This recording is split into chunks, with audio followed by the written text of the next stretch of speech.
Designing levels with lots of verticality for players can be really tricky. I'm going to show you how to use your creativity to navigate some typical design challenges in Rust Edit. So, let's get started.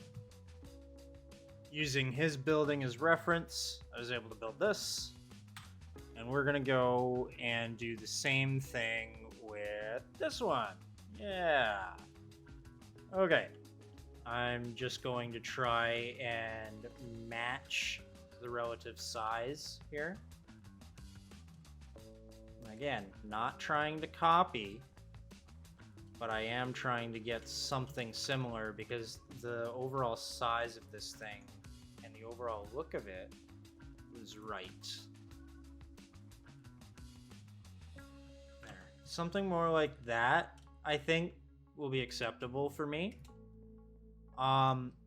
Now, the other thing that I see here is that these only go up a little bit and then they disappear.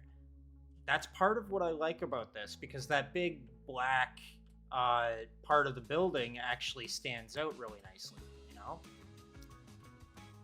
So I'm gonna try and recreate something like that.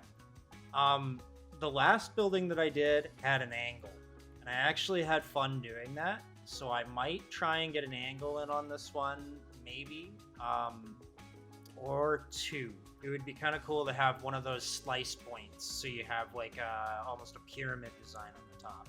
Okay, we're not just gonna leave it like this. The whole point of this is so you can't see through. Now we just want to make sure that the size is what we want and not what was made into this building. So I'm just gonna go up to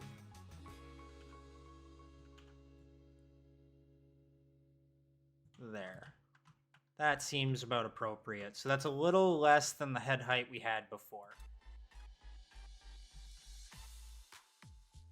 And here we go. So I also think that the ledge could be pulled in more.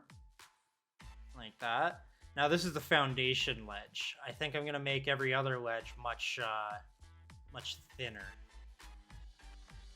So I'm just gonna pull this out. Actually, to get this matching, a great way to do this is to paste your position value. What's going to happen here is now we're lined up center. You can pull that up and get yourself oriented nicely there. Okay. Now, the other thing I see here is that we have this band on the side. That does look slightly correct. We're not going to go into detail of exactly like modeling out a proper band, because that's going to end up causing like just more geometry than we need to be rendering, honestly. Some of these buildings are going to be kind of compact, or, well, close together, I mean, and you're probably going to want to make sure that you don't have any issues with lag or FPS. So that's at least from my design here. So what we're gonna do next is pull this window over, and we're gonna make 4 of them. If you duplicate on local, you can actually move them to either side at the same time, and I'll show you how to do that. Just like so. We're gonna put the floor up, so we have our second floor. And that's gonna really help us decide exactly what the rest of the building's gonna look like and how tall the floors really need to be. I'm also gonna make a little space for the elevator here.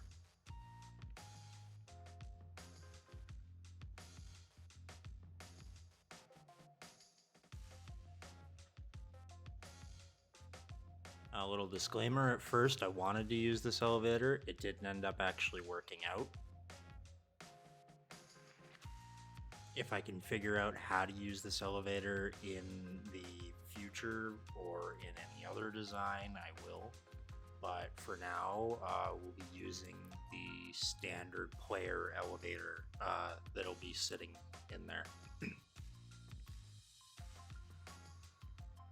as well as the doors. I ended up actually switching those out in the long run.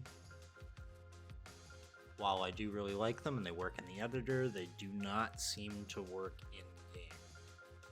Again, I had a little mix up with Oxide Rust Edit when I was building my test, so I could be wrong about this, but for now we're using the static open sliding doors and the player elevator in this build, and you'll actually see that come in a little later.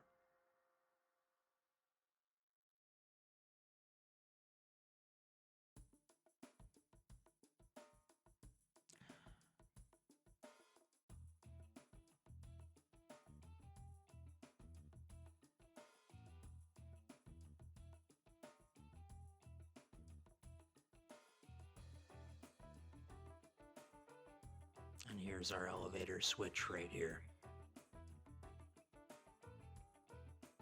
And they're all the same size, so realistically it doesn't matter which one you use if you can get each one to work. I haven't experimented with the other ones enough to be confident to tell you that yet. And there we go, 20 floors, boom.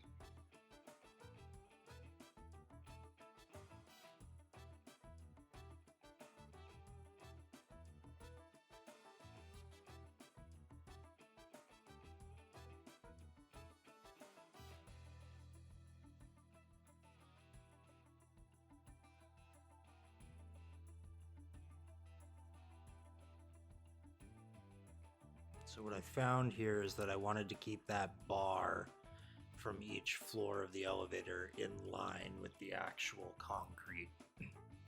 That helped with the elevator sitting in the right spot when you needed to get on and off of it.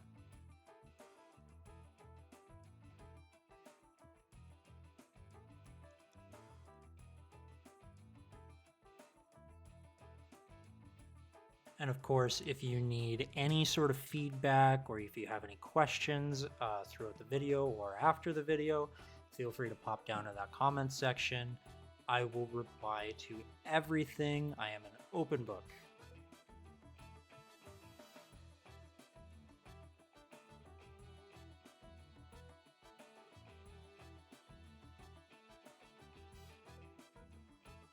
I ended up staying with these elevator buttons. They work in game and they're beautiful.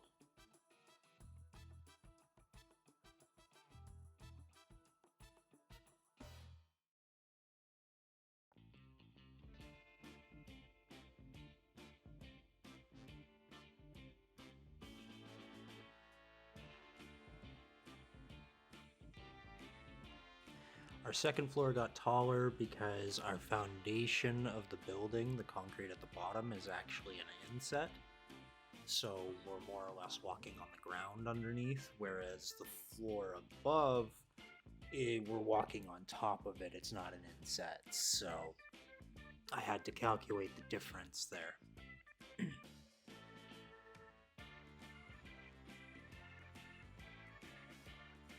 And the way the elevator was lining up, we needed to make some stairs.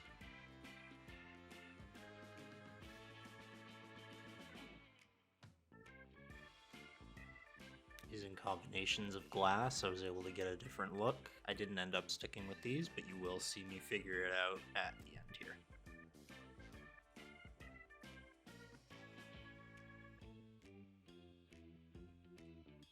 Let's just go prevent movement volume. There we go. And we're just going to angle it. And that'll suffice. There's stairs after all. You don't need the collision that's already built in. And that is the other thing when you're trying to build some sort of custom monument or something. Remember, when you do stuff like this, you now have collision on top of collision on top of collision. So you're actually wasting a lot of data as far as, you know, building a game goes. There's no way around it, obviously, unless if you were able to bring in your own prefabs, which I would love to start doing. I'd love that. That'd be awesome.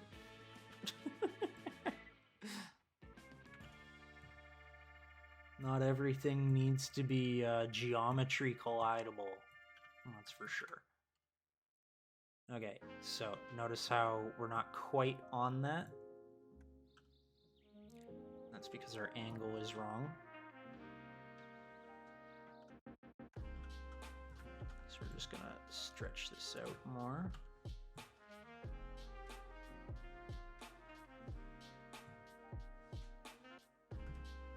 There we go.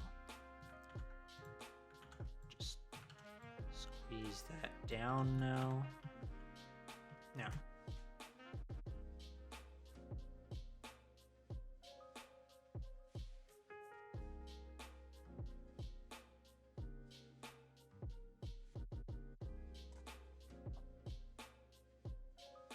And here we are figuring it out. Played around with a couple of cracks on the glass. They didn't look too great, but I ended up switching glass types entirely and using different glass crack materials to create different looks. The ice shader gave it that nice blue that I wanted. At this point, what I want to start doing is duplicating up those stairs and the floors all at the same time. That's going to save me having to figure out pathing or any sort of the collision that I was trying to figure out before. You notice I'm still trying to make sure it sits on top of that bar. And I did actually make a mistake. I duplicated a bunch and yeah, something happened there. Like, I don't know if it's because I was hitting the hotkey when I was on top of one of the UI boxes or something. Either way, though, it needed to be fixed. So thanks to our measurements by eyeball, I was able to recreate it all just fine. And it all just snapped into place nicely.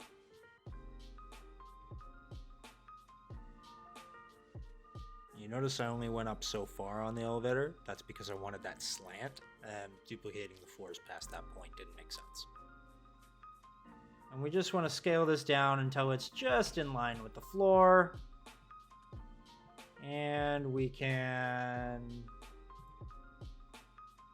Let's actually paste those position values from before. Where does that put me? No, that's not it.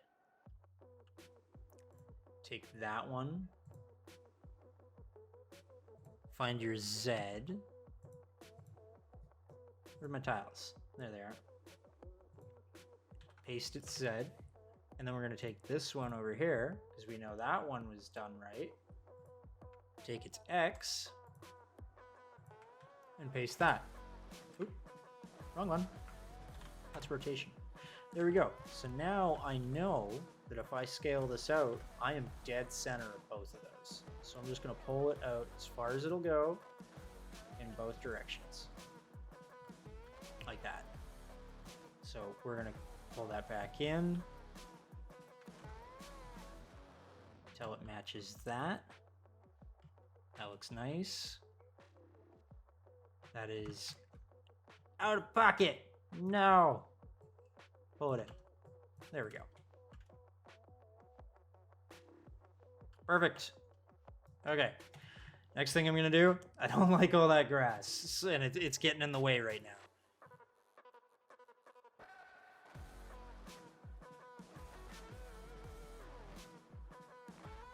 So I just cleared away the grass there. Not really much point in having it. It's just getting in the way of me trying to figure out where everything was. Whether or not if you choose to have grass growing inside, that's up to you in the end, but I do recommend at least clearing the field so you can get your layout done.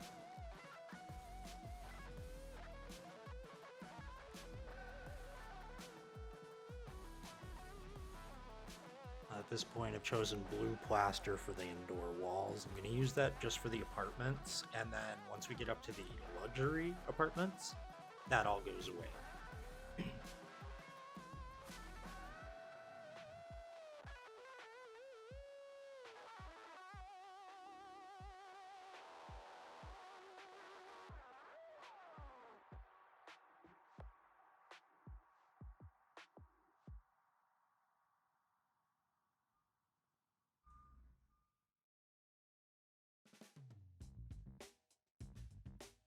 I wanted to cover up these ugly mesh. I call it ugly in terms of it doesn't fit the hotel or the apartments or whatever you want to call them. Yeah, the apartments.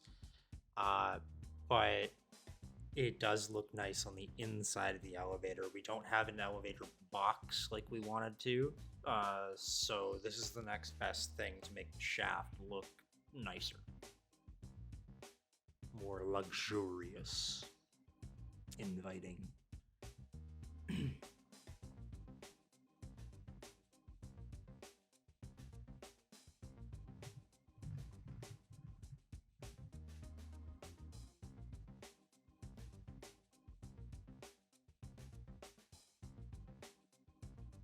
Now again, I used these sliding doors here, but we will be swapping those out for the static open launch doors.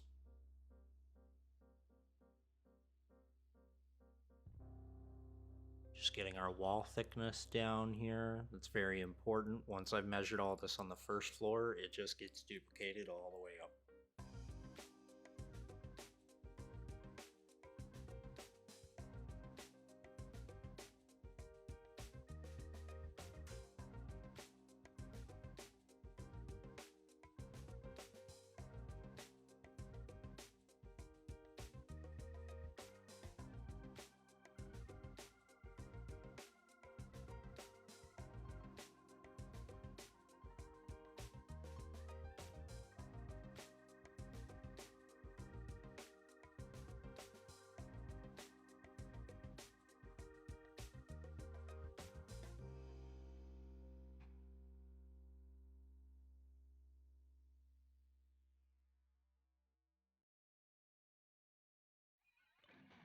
Okay, so here I am building the stairwell. I originally wasn't going to do this.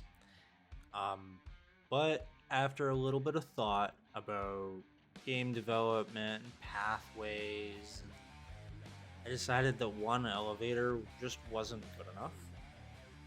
So I created this, where it's going to be a cut inside and near the elevator. It'll be another path that players will have to guard against.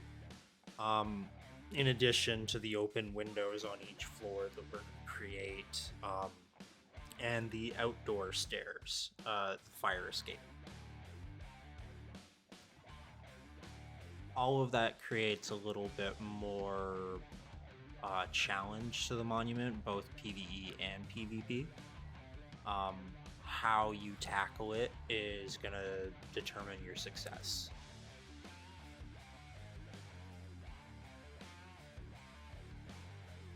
That's actually something I really liked about monuments like Train Yard or Power Plant back in the day, because they're so open, the pathways are so diverse. I was able to collect the loot in many different ways. When I was starting out, I could go, reverse of my normal path or my normal path, or I could mix it up, right? Eventually, I felt like there was a very efficient, specific way to do it. That's what I want to create here. As well as the opportunity for ambushes. Because who doesn't love a good ambush with PvP?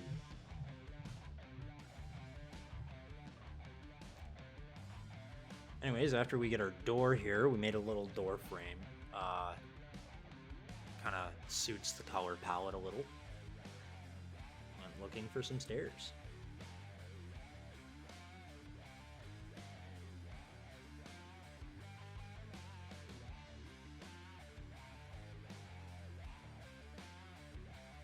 Now, back to the stairs that we made before, the glass ones for the luxury, or, well, for the apartment complex in general, near the elevators. The reason why I'm not doing something like that here is because, again, that would be very expensive. Every single little box has, placement data.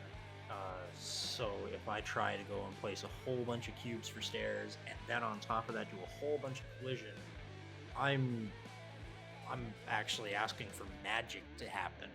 So you're actually way better off using the preset stairs. They're designed to be climbable. and traversable in the most simplest way. The work has gone into them and they work. It's just about fitting them in your environment so your environment works for the asset. And yet again, this just proves how good and efficient modular systems are and why the building system in Rust is actually so good.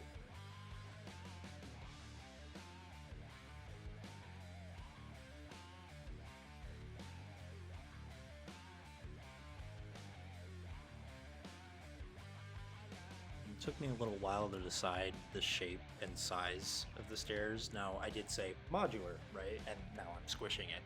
Yeah. But point was is that I didn't make my environment fit the stairs properly. Pretty simply enough. Um, and so now I'm fighting it a little bit, trying to make the room just a little bit bigger and trying to make the stairs just a little bit wider and, you know, getting that perfect fit. That way it doesn't feel like it's too crammed close to the door. That's basically what that comes down to.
Just building a little more of that elevator shaft here. And getting the fitting for everything correct. After that, we can duplicate this side of the wall all the way up.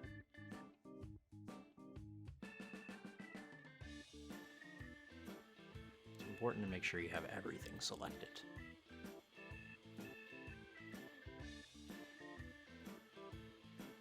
Now, because of the stairs on the above floors, I had to reshape the wall a little bit before I continued duplicating upwards. It's a good thing I caught that, otherwise I would have had 19 floors of this to deal with.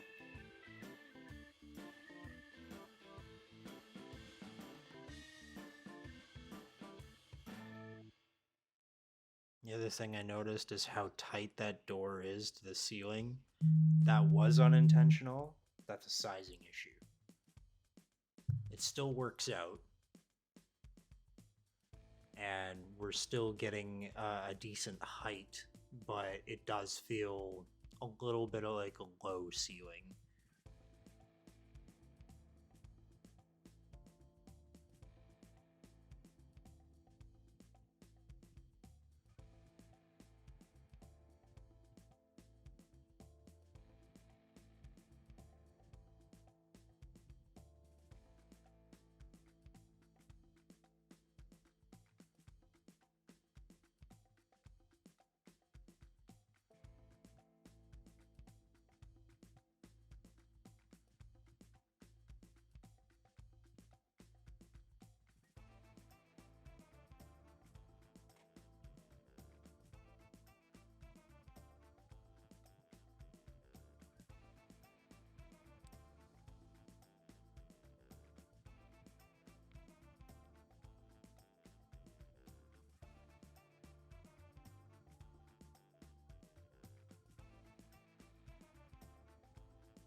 So here we've mixed it up a little bit. We've got the stairwell going into the next 2 luxury apartments. And then the final 2, or 3, they don't have it.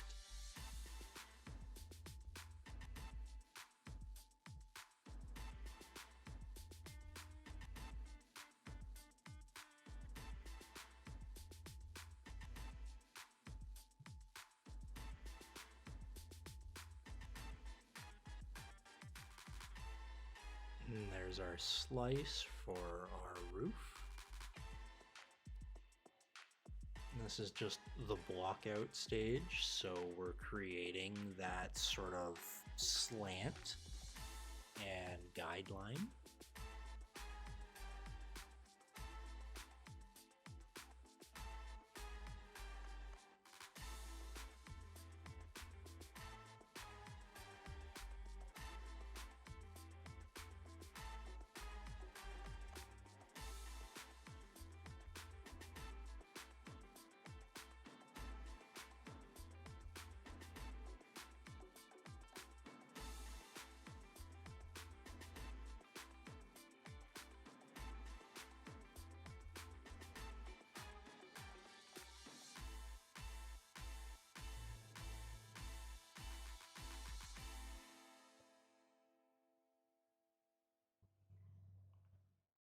So now we've got that one sort of angled slice through it. We were thinking about doing multiple, so this is the time to start kind of looking at our silhouette, finding out if it works or not. And there's our other slices.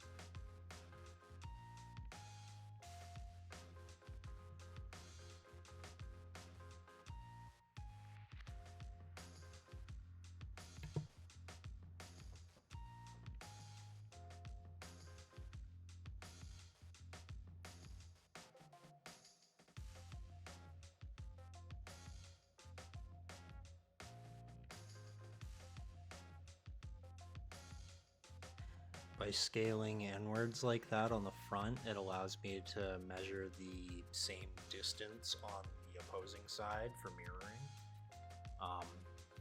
I am still going to do it to my eyeball, but it's a good way to keep track while you're eyeballing. I could be taking measurements and keeping actual math notes and whatnot and doing it perfectly symmetrically, but honestly, that's more of a architect thing and not really something that I need here.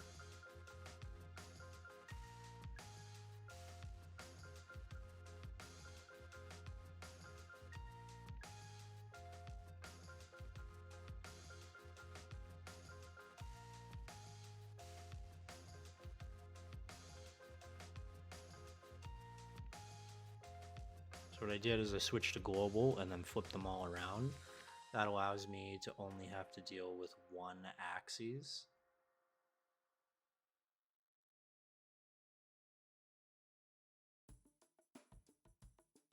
And then once I aligned them all up, it was pretty simple from there to replace all the stairwell geometry. I think we ended up clogging up one of these, yeah.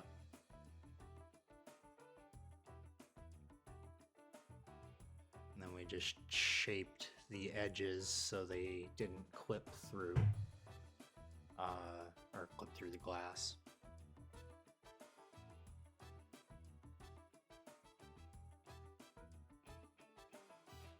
Something like this can seem really scary when you try to do it at first because it's a lot of reworking. But as long as you have a strict code and structure to what you were working with in the beginning, you're gonna come out okay.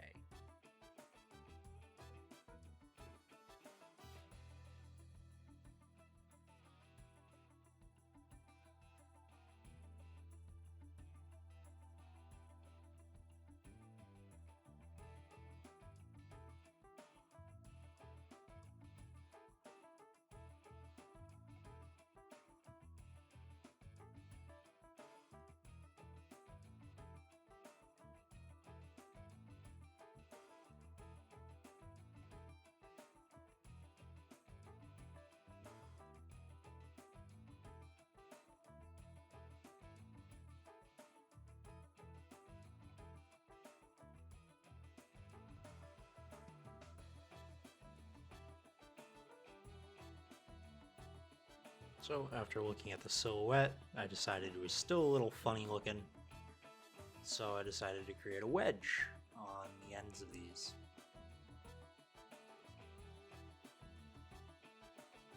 We're just going to measure out until we hit that top. Like so. And then we create the bottom.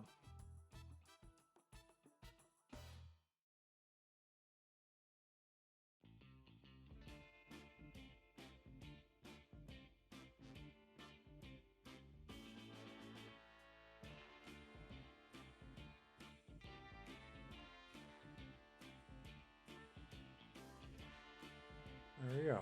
We got this nice little end ledge.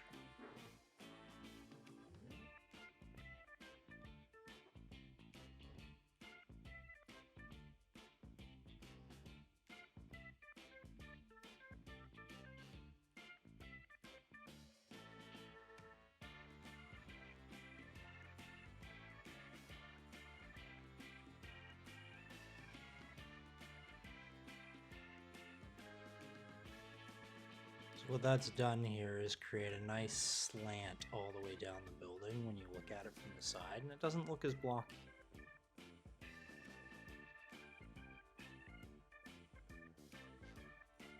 So I still want this massive black back piece.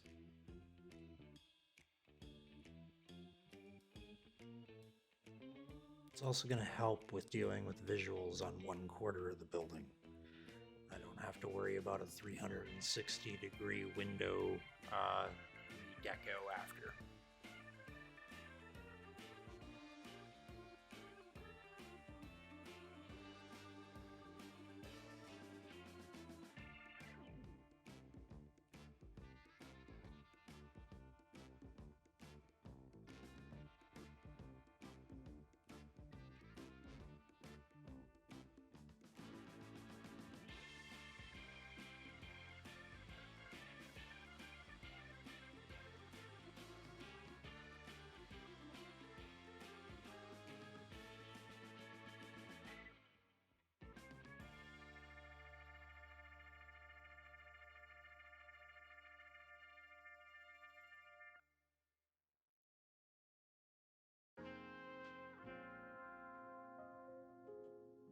We got about 4 hours in on this yesterday. If you don't know, I also manage the server and, you know, try to promote, and I make videos, and I play so I can make videos.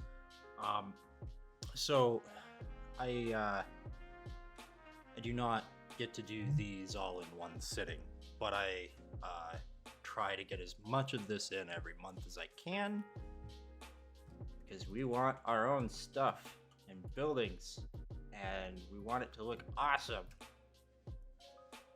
So that's what I'm here for.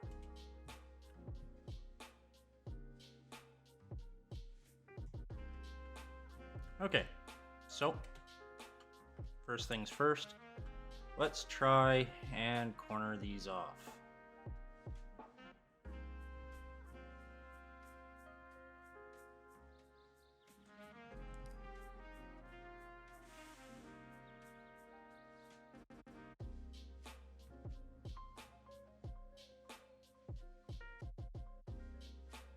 So initially I wasn't too sure how I was going to do this, but after sizing it up for a little bit, just do what I always do. I measured it out and I tackled it.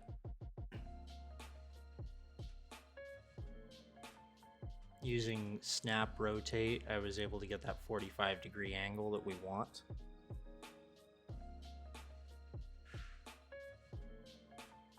Tried a couple different methods in case if I wanted to have like kind of like a diamond look to it, but there's no way in hell I want to play with that right now.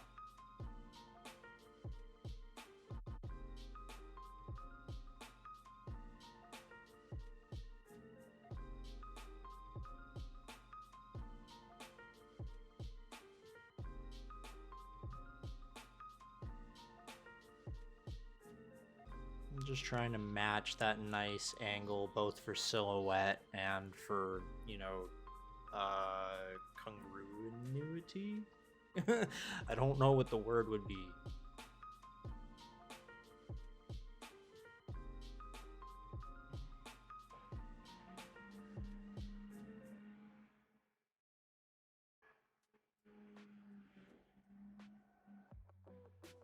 There we go.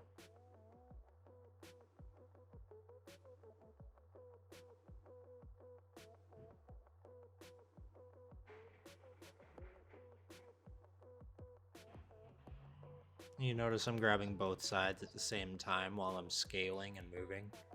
That's so I have the same proportions on both sides of the building.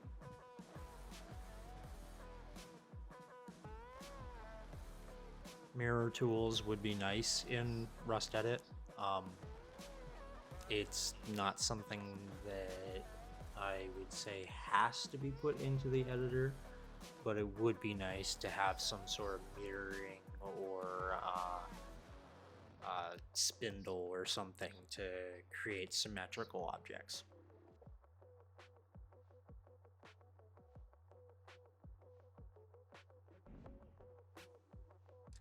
We're going to continue that 45-degree angle all the way down the building. It's going to create that nice aesthetic look like it's all one piece.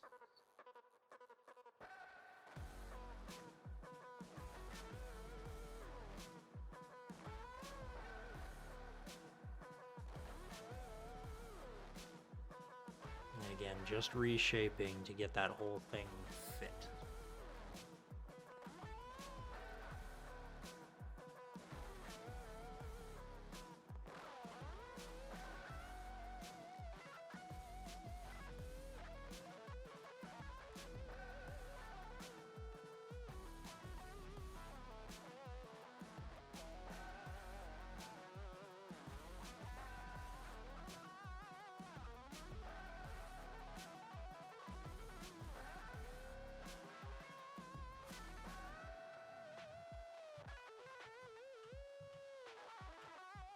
Or good everywhere else.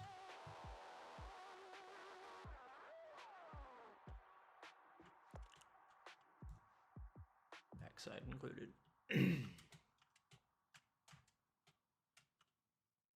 So there we go. Starting with reference, getting here. I don't really need this anymore. We can continue onward with our design.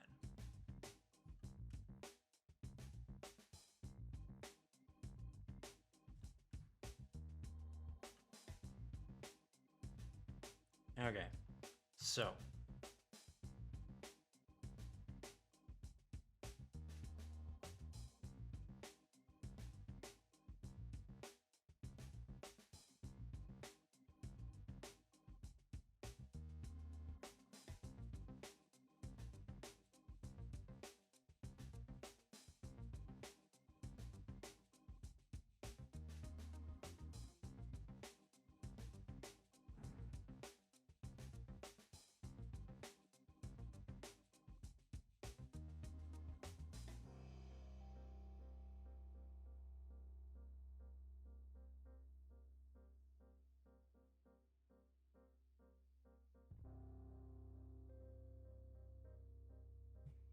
now we're capping off the top of the building, just to give that final shaping, see if we like it.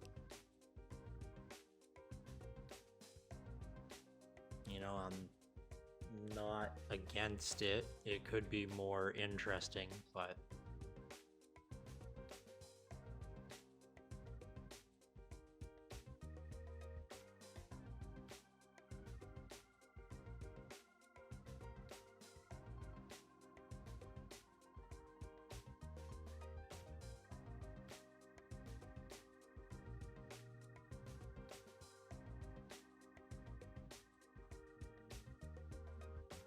so we're just nudging this out a little bit so it matches with the elevator doors.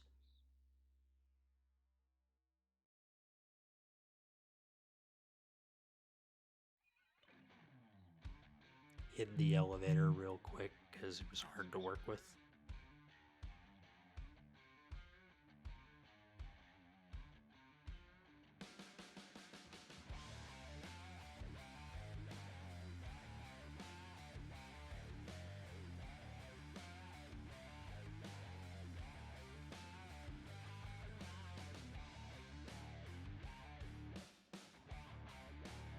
I'm just using the top of the elevator frame to line up each floor. When you have multiple objects selected, it's good to use something as a base point, whether it be math or just an eyeballed location.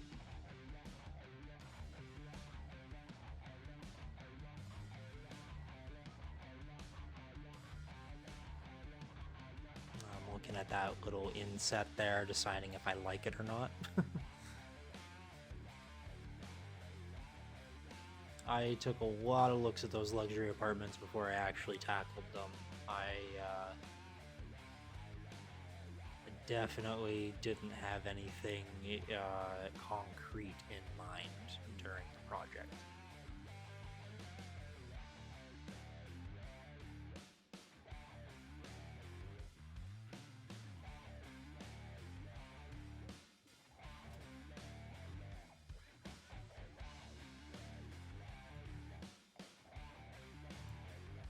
Okay. So now we have our top elevator, which will have opening doors. You'd step out into the classic elevator design. This is the only one that I'm certain will work, so I'm using it. If I find out that I can put a better elevator in here, it's happening. But for now, that's our placeholder. And if I come into this, there we go. And I'm not dealing with these top ones until later.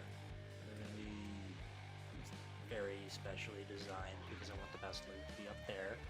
Of course, people are going to try and land with a heli on here or something. I can probably use some sort of fancy electrical to stop the elevator from coming up here. And have to use like a keycard swipe or something. I don't know. I'll find out. I'm not sure what I want to do. One thing that is kind of fun though, these do not have to be perfect. So this is always a fun thing to do. I know the players can be like, oh, what the hell? What are you talking about? No, but realistically, like this is more fun to climb, or feels more interesting to climb when you get up to the top. So, at least what I found. If one really messed up, like that, that'd be scary. This can be folded inwards.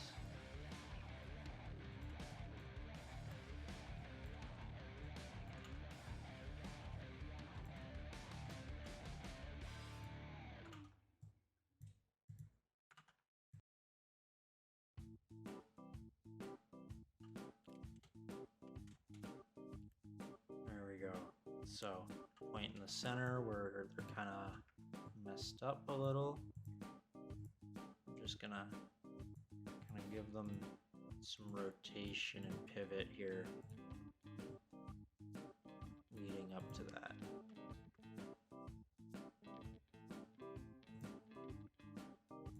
There we go.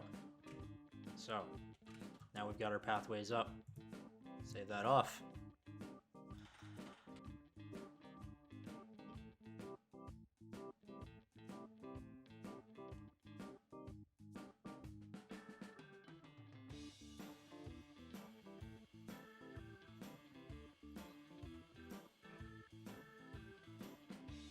So here we are, starting to build our actual apartment shells. there are going to be apartments that players can access and players that can't. So the important point here is to make sure you're either using a static or a non-static door. Static doors are going to have locks on them.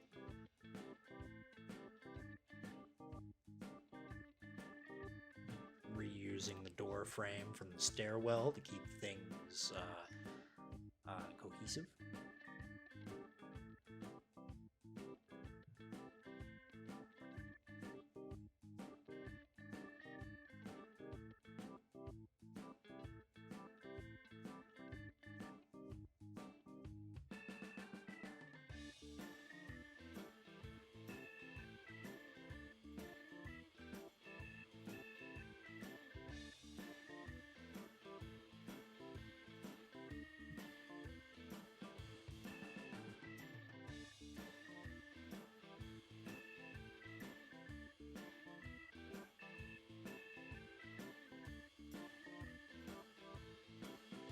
And we're just going to align these walls with the doors.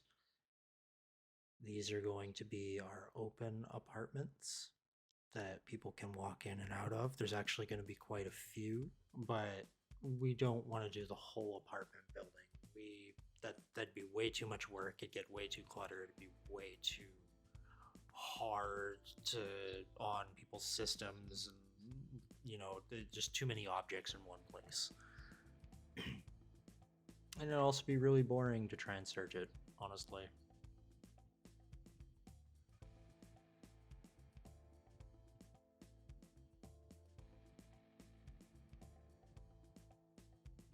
And here we are with the new doors, the actual apartment that you can walk into. We're just going to select everything. We're going to duplicate them into every floor that needs them. So I believe my next step, now that I have all these shell rooms and blocked rooms, I can go ahead and make buttons for all the elevators.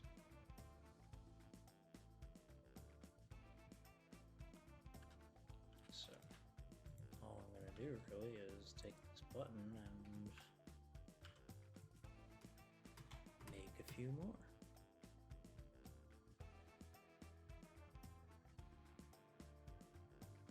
Now each button needs to be attached to the I/O connection of the elevator. And depending on how many floors you set it for, that's how many buttons you're going to need. Or you can skip some buttons too. You don't need to be able to call every floor. That's actually something that I may go back and do in a later reiteration if I decide to change my design at all. Make some floors inaccessible by elevator. Or at least by button call.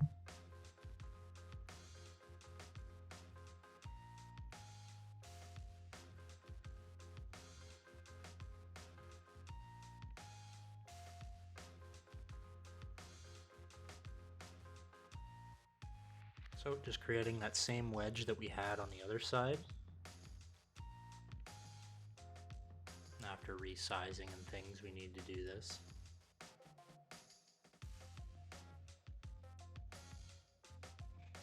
And this is really just about making sure that we don't clip through the window with the wall and making it look a little more cohesive.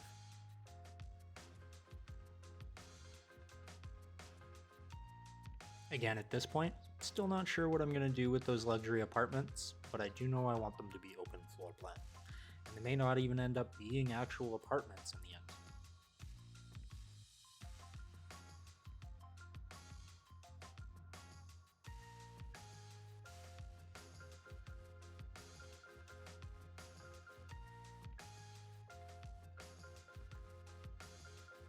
Oh, would you look at that?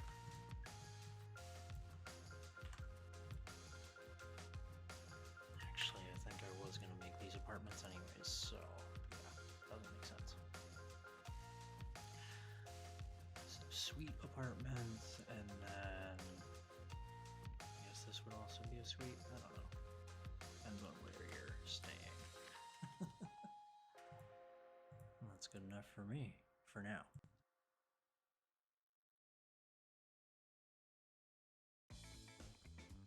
Okay, so we're going to continue on with our building here. It's been a little while since I was able to visit this. A lot of things came up on the server, but now that I'm back on it, I wanted to. So, I think the last thing that we touched on were the windows. And I believe I want to play with these front-facing ones.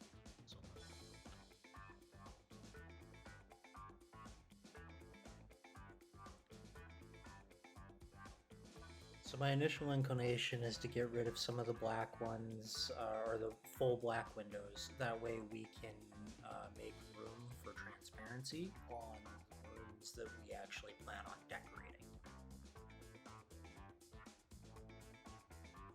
Now, lining up the framing for the windows is really important, so I'd rather prioritize that for window placement.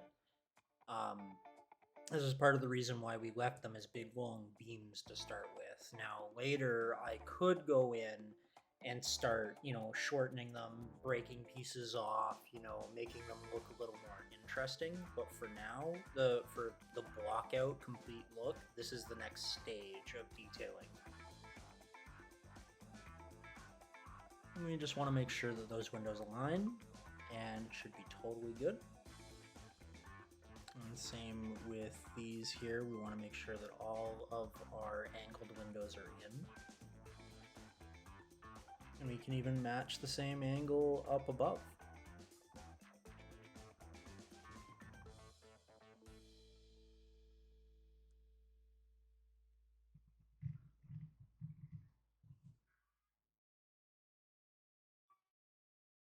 Now it's okay if these overlap sometimes, because it actually just creates like a new window, if that makes sense. Really what I'm counting on is for the windows not to all look like they're repeating the same broken pattern.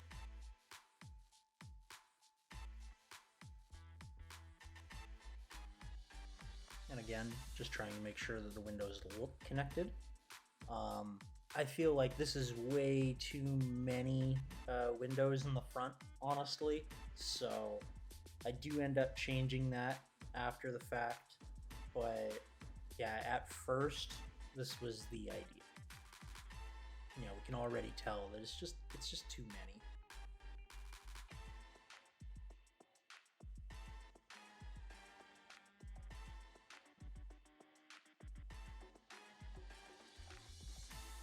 Especially if they're luxury apartments. I think that's the thing for me anyways.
Again, just getting rid of those black windows. And we're just going to duplicate that all over because you're not really going to know the difference one side from the other. Just flipping everything around so it all aligns and fits.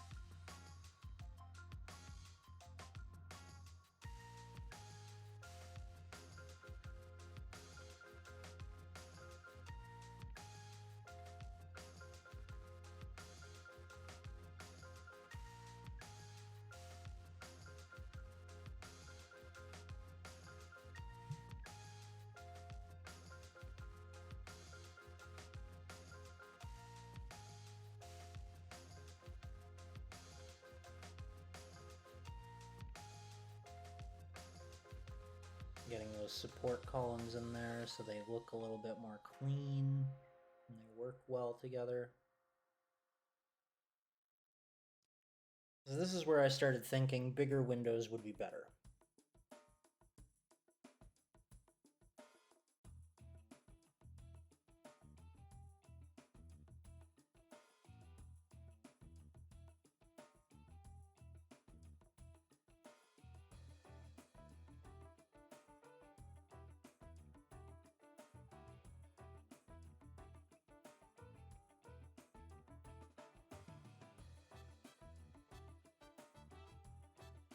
There we go. Look at that fit. You can already tell it's going to look good just from the frames themselves.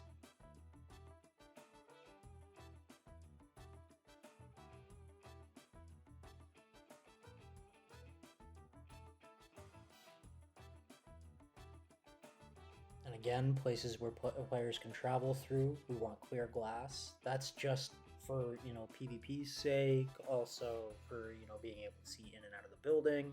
It makes it feel like the building as a whole is a little bit more solid. And it actually connects to the outside world. That's the main purpose here. And then we're going to use an overlay technique. So while we are using the black glass, that's because we don't want to see into an empty box. But we're not going to leave it black. We're going to put these little cracks over it. And that's the intention here, right? Is to make this look, and we are faking this, essentially, to the best of our ability.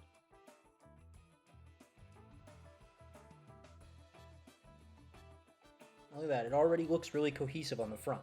So we're gonna immediately go to the side and do this, because I fell in love immediately.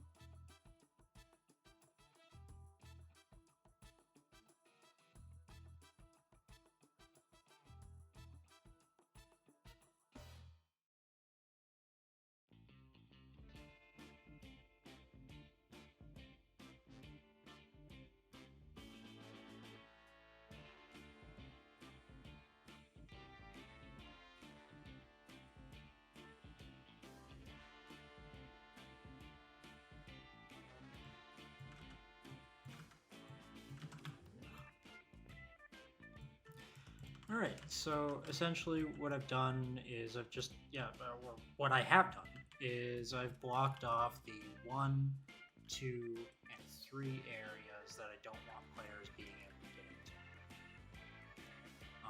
I've also taken note that this is a little out and it's the only spot that's like that. So I'm actually going to grab this and this. I'm just gonna widen them up a little.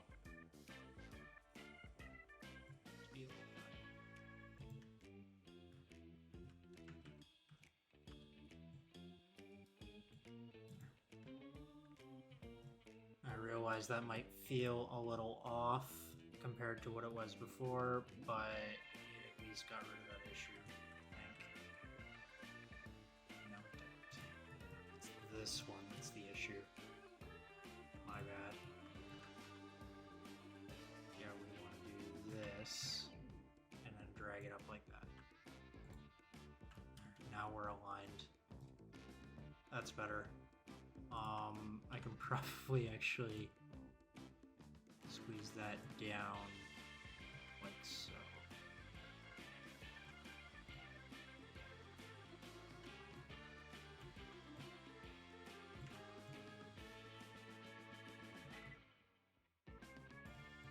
There. That's better. That looks a lot better. Okay. Here we go. Now that we're done that, let's get decorating.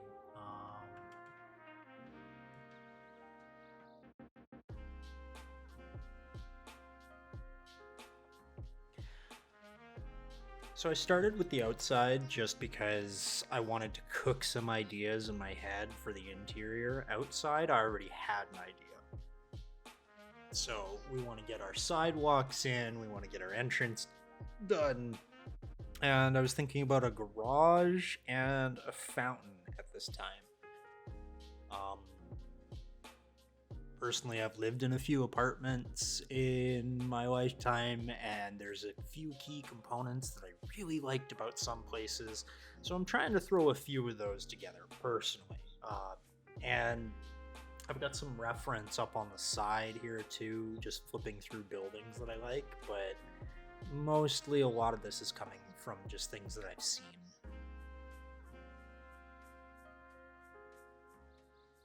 I love the idea of those roundabouts where you pick up, drop people off at the apartment. It feels very high class to me.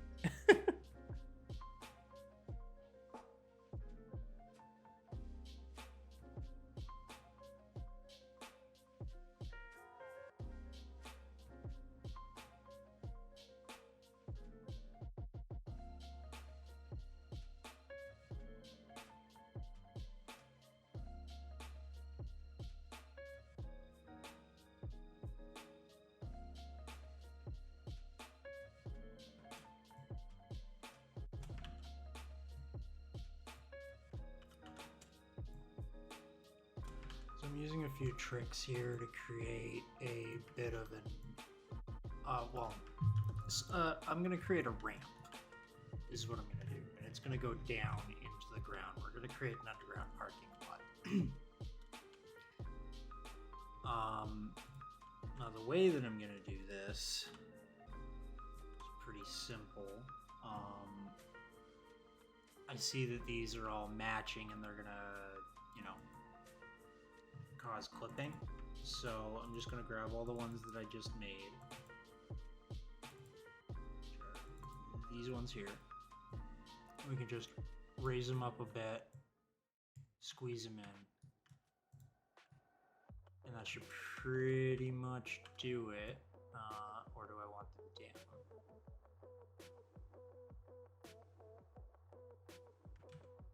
No, yeah, this was good, but I think a couple of these are overlapping a little.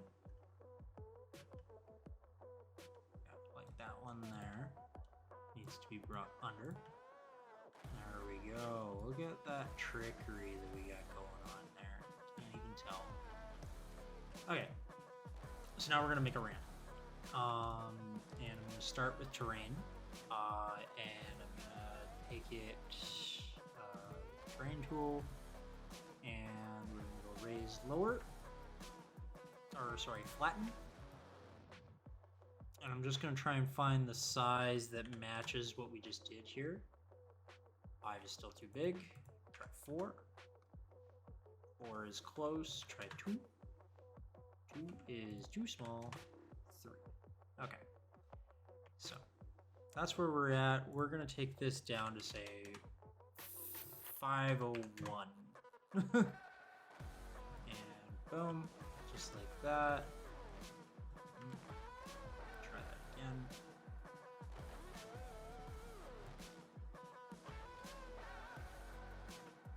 Cool. And then we're gonna go for a bridge. We're gonna go from here to here. Now we've got is this nice flat look to it, and that's going to allow us to create a ramp that we want. So our ramp is going to consist of these blank tiles. So if I take that and move it over here, like this. I'm actually going to movement snap that for a second, just so we can get it into that spot. Here we are. And then we're going to rotate until we get roughly down to about where we wanted it to be. This can get moved to that point. And then we can go back to local, duplicate it. Try. Oh, you can't do movement, snap, while in local. No problem. So we're just gonna go like this.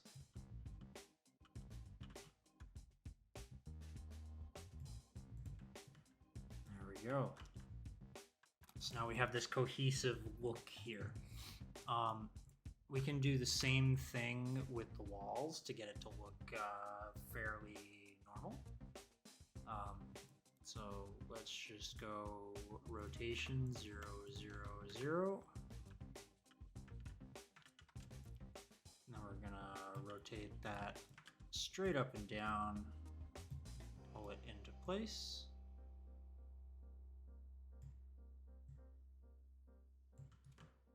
Like so.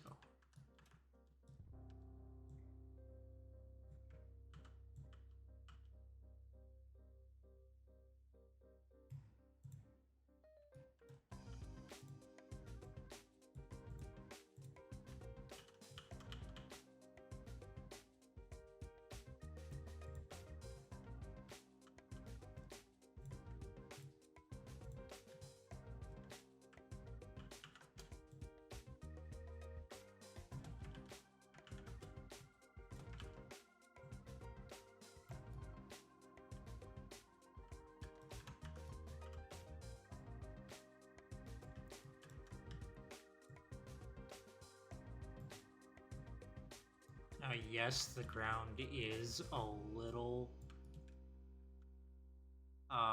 it is fighting me a little bit here. I'm not too worried about it, though.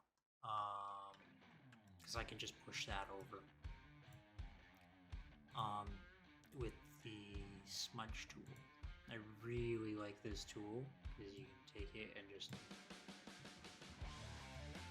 all it's doing is it's kind of like a clone tool, but I don't know. It literally is smudging. It's not really a better way to put it. Like, that's exactly what it's doing. Whoever made this tool knew exactly how this should have worked, honestly. I really like this. Okay. So now we've got our nice little, you know, up and down entrance for a garage. I am going to go ahead and take some cement.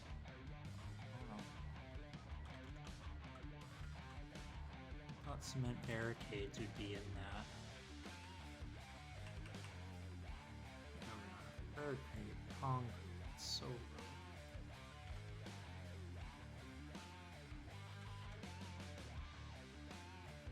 Is this what we want to use? Nah. Take one of these and a couple of those. Make it more interesting, though. Should I need some of this?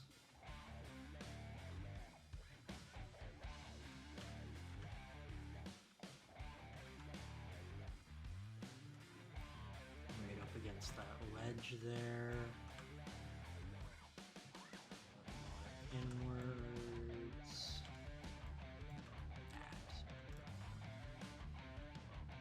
We can do the same thing here.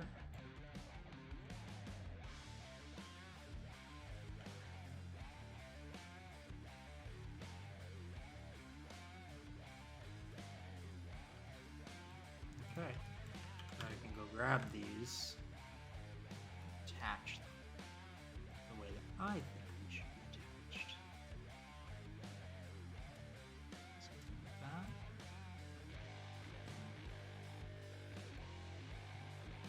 Squeeze them in. That's nice. I like that. Okay, so we're gonna take it down to about this corner.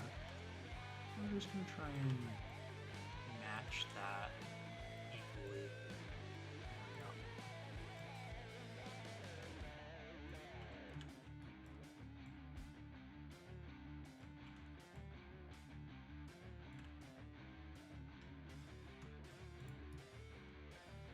Not a bad look.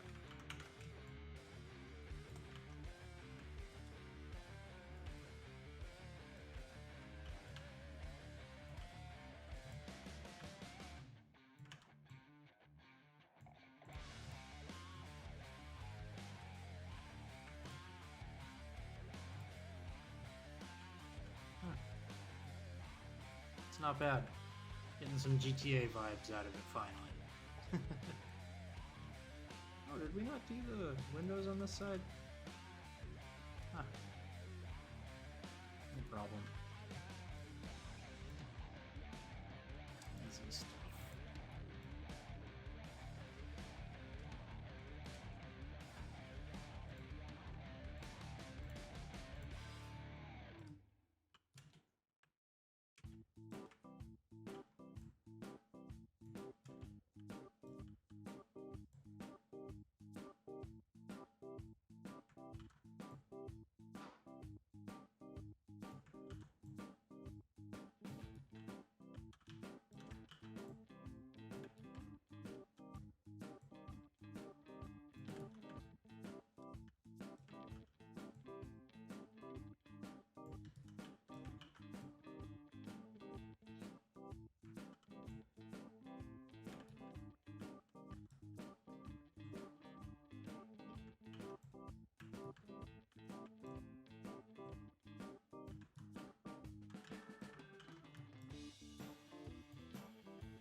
Yeah, let's go get ourselves a nice big garage door.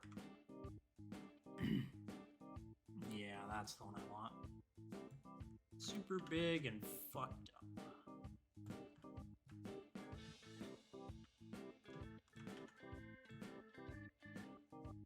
Make it even super bigger and more fucked upper.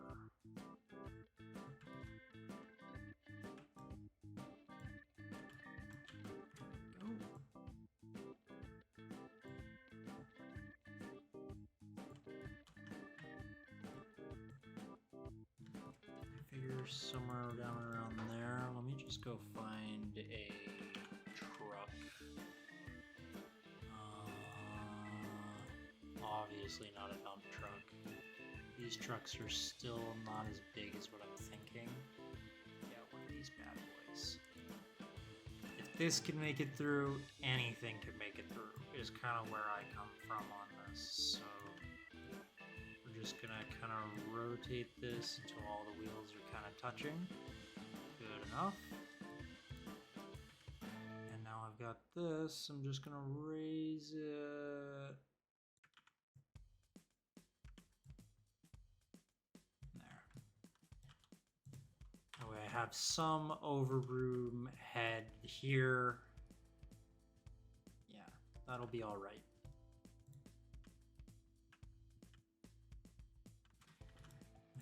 These guys.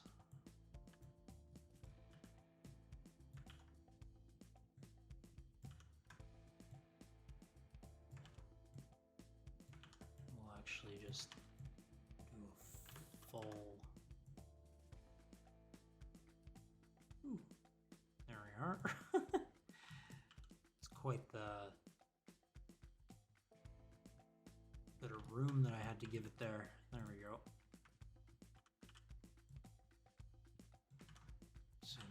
Here we're just going to create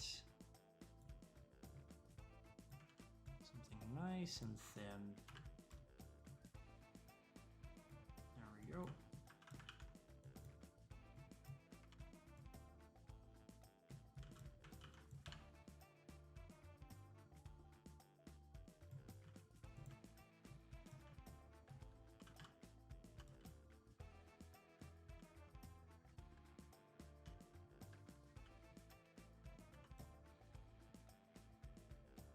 Okay, now I can take the terrain tool and I can flatten further.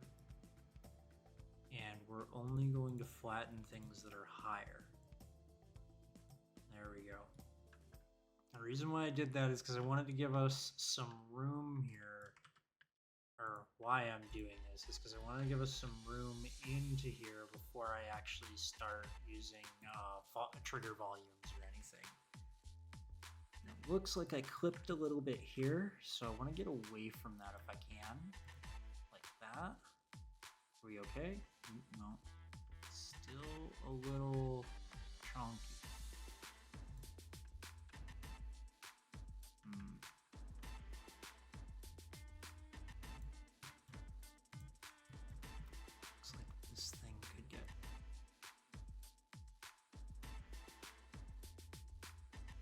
scrub down a tiny bit.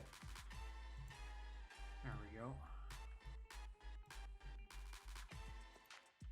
Now, for something like this here, I could fight it. I could upright my terrain resolution even to make this better. But I want to operate on lower terrain resolution just for most viewers or most users. So I'm gonna see if I can't get this to snap up here with just a little. Yeah, so that's the best I'm gonna be able to do, huh?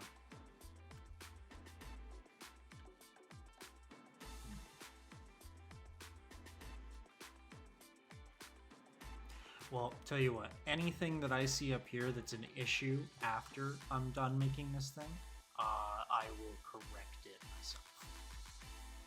But for now, I'm pretty happy with this, so let's go and do a couple more things. This was pavement, I believe. Yes. Perfect. Now we're going to take that.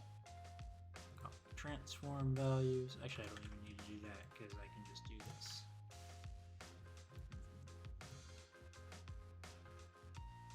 Snap.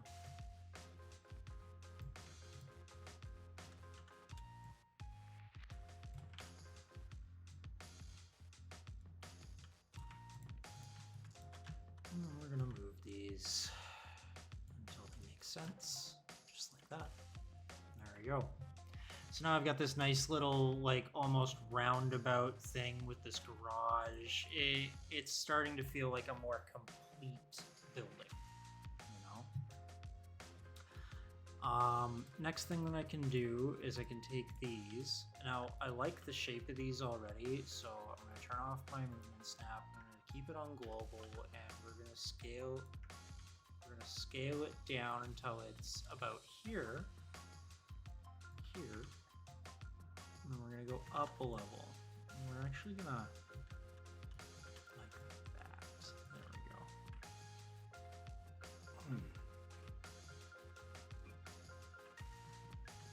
Perfect. Now I'm pretty sure that Rust doesn't have a fountain. We have fountain firework. Yeah. So I'm going to go find the waterfall.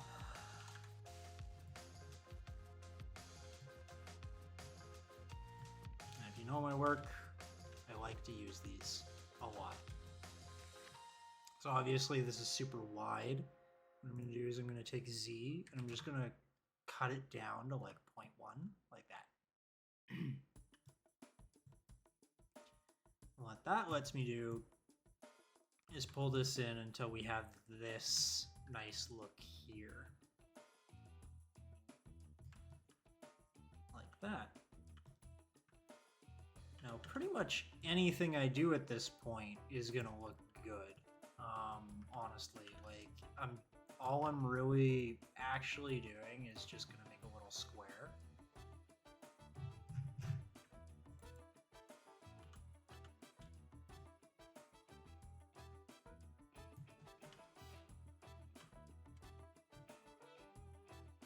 Like so.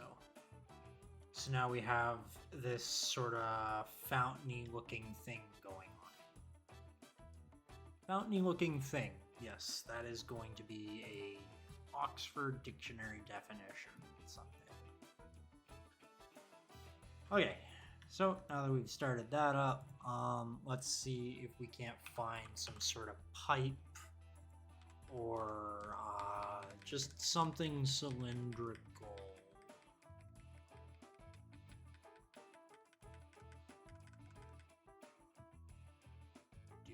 Do.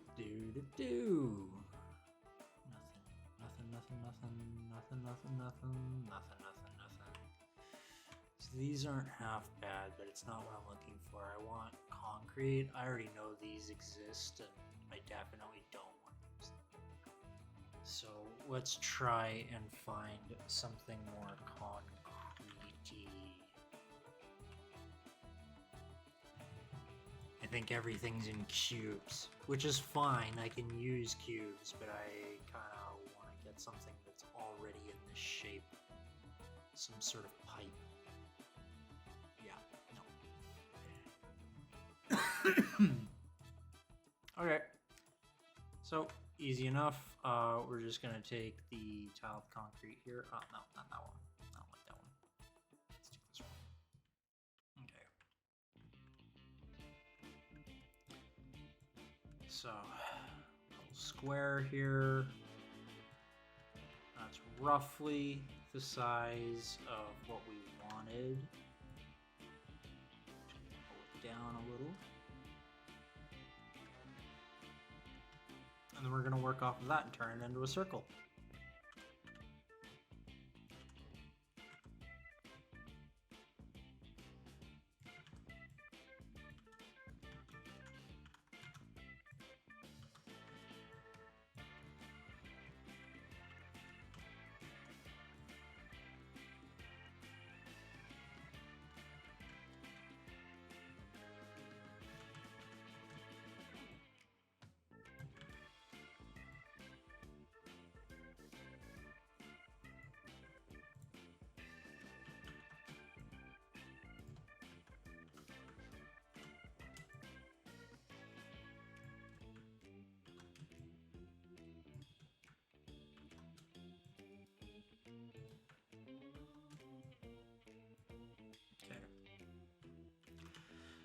So pretty easy enough. We have a sort of circle-ish, but how do we cover those? Those seem really awkward, right?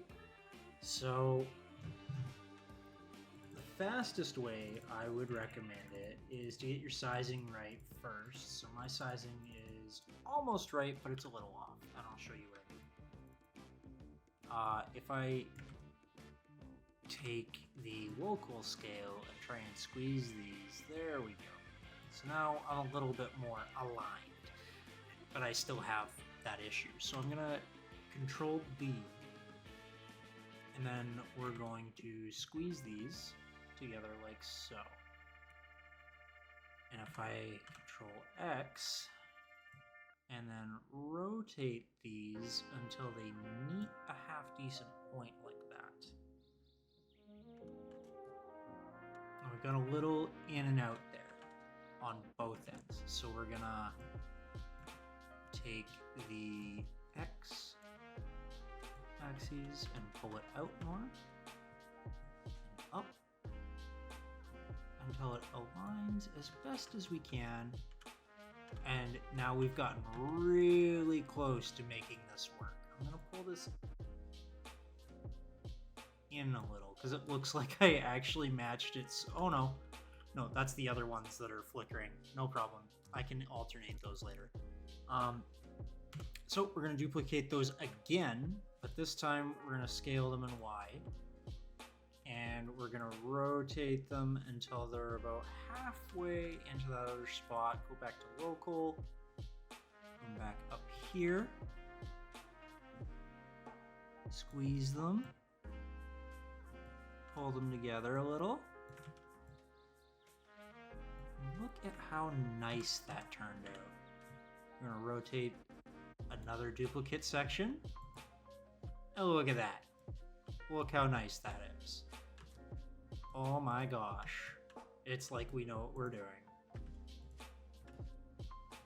Okay, so now I'm gonna go take a look at these ones. I know that it was like every other one that needed a sort of adjustment.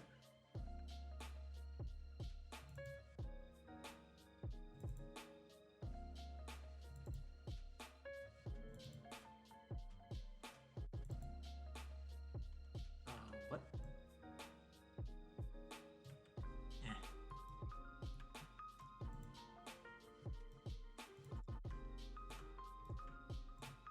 Okay, yeah, I'm just gonna go try and grab them manually like this. There we go.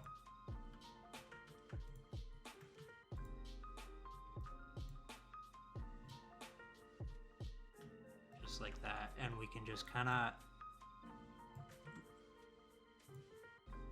local and just kind of squeeze them a tiny bit. There we go. And we've removed most of the flickering here at this point. Then we can take this and And honestly, it's not really even needed anymore. Look at that. Let's go. Haha. All right, and then we're just gonna take a lake volume version 2. Drop her in here.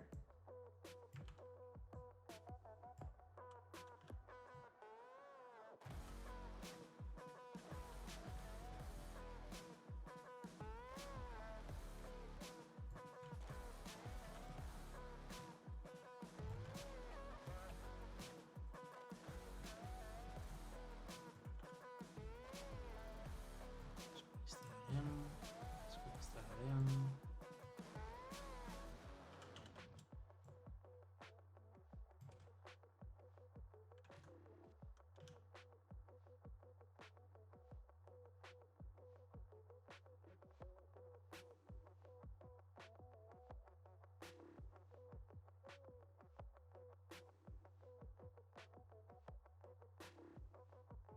So at this point I started playing with different sizing on the scaling for the waterfalls. This was to get them looking a bit more like a jet. If you scale these way down, you can actually compress the particle that's being emitted.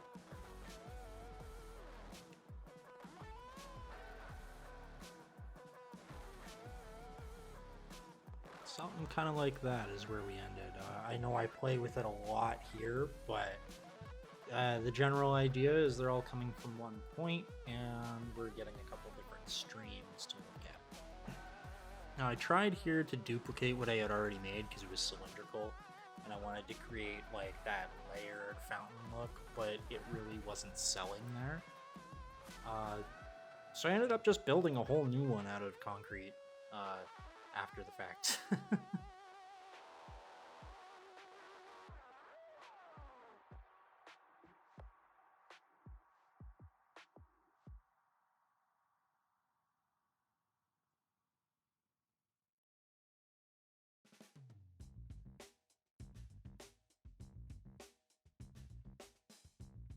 Okay, so what I'm going to do here now is make that rim that I was talking about.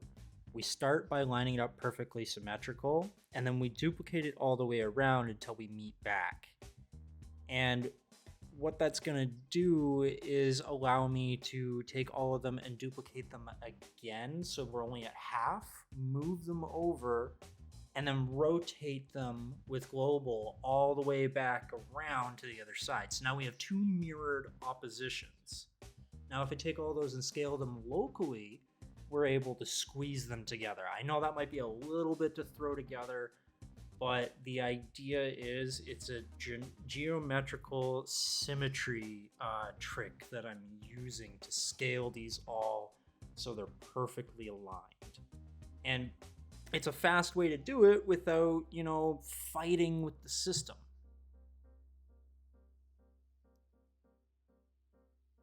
And now I can take, the same rim, duplicate it out, move it into place, and we can duplicate, rotate, and it fits again. And we're going to do something similar with the water as well, because again, this is a perfectly symmetrical circle. We're able to use tricks like this.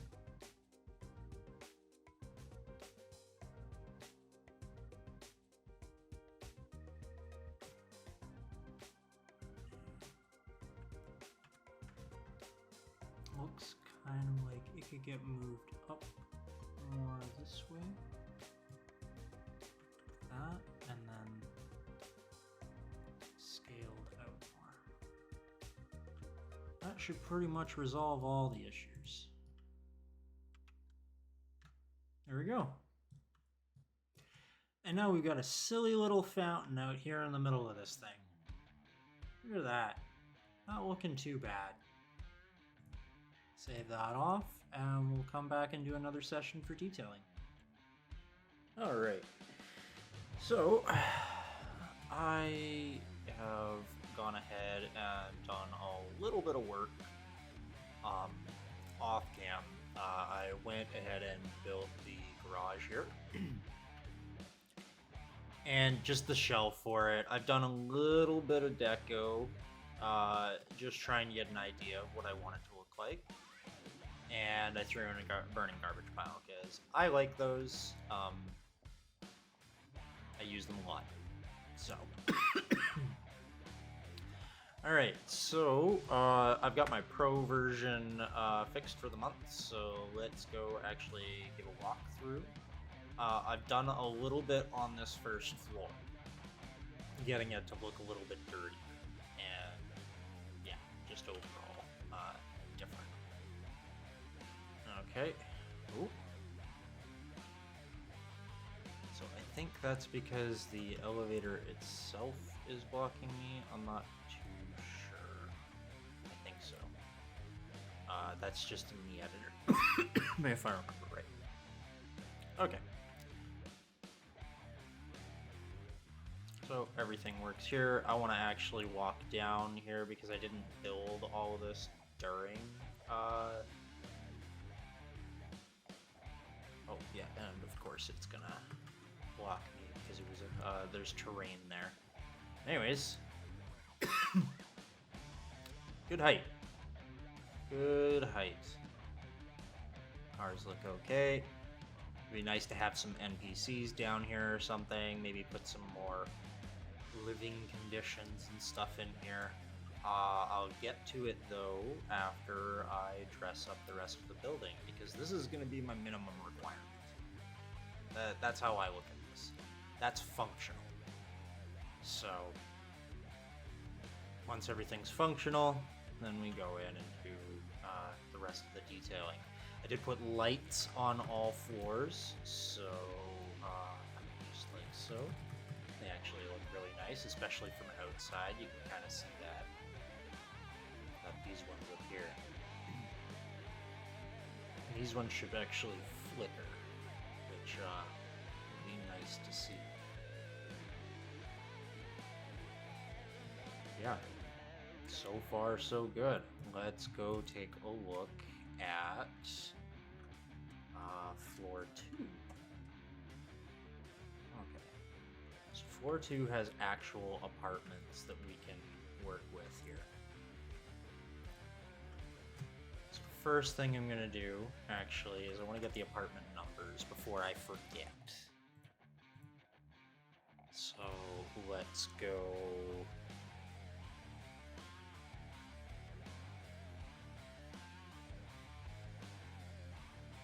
Prefab tools, generate text, and we're gonna go 101, generate. Oh, like that. I would put it on the door, but that would generate issues. Actually, right here looks really nice. I like that. Okay. Tools, prefab tools, generate text.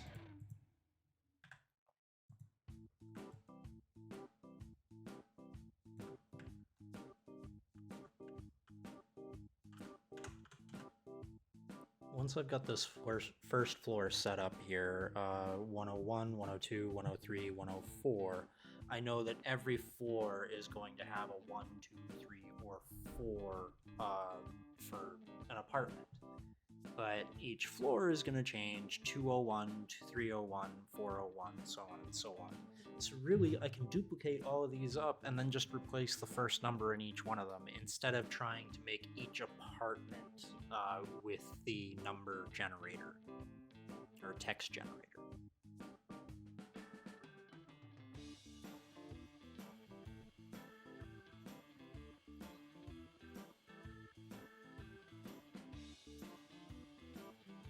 Now, I did have a little trouble selecting the numbers while I was doing this.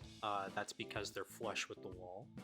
The way that you would get around that is by locking the walls. So before I had started all my detail, what I could have done is grabbed everything in existence and gone and locked it all.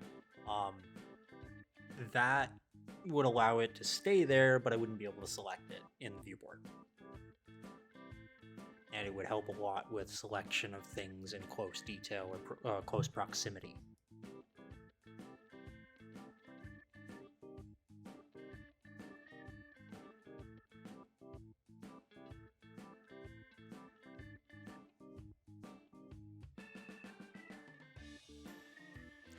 And here we went up a digit, so it was a lot easier just to duplicate the 1 and move it up, and, you know, trying to find shortcuts wherever you can to be efficient, because placing 3,000, 30,000 objects, it doesn't matter what the number is, it takes a long time.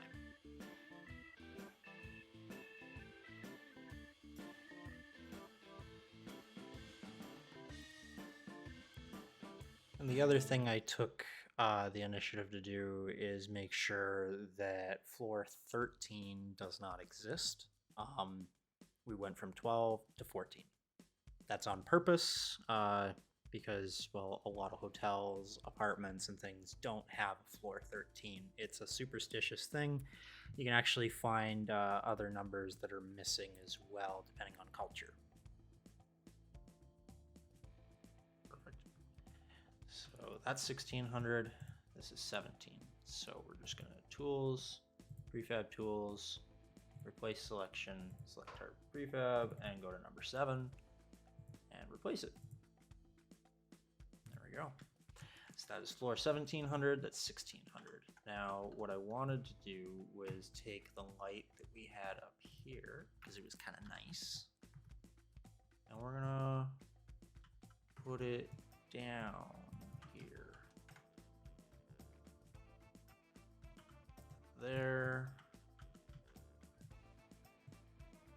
There. I'm not being very accurate on these floors because they're not, the walls aren't in, so I just want the prop there for now. There we go.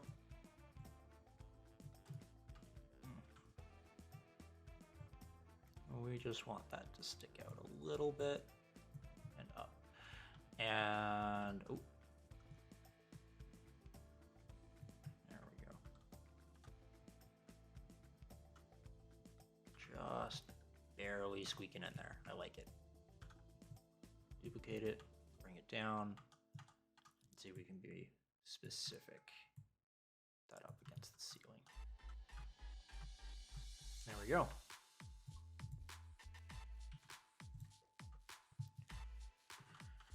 So we got a rope here.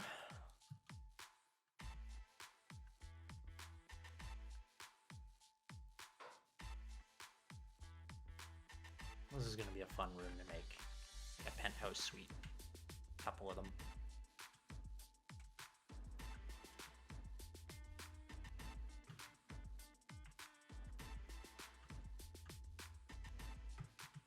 Okay, so first thing that I think I'd want to do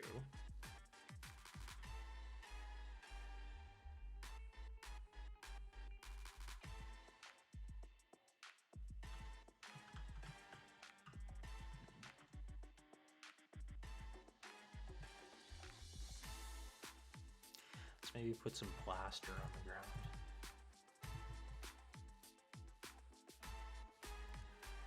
So I'm going to look for slabs.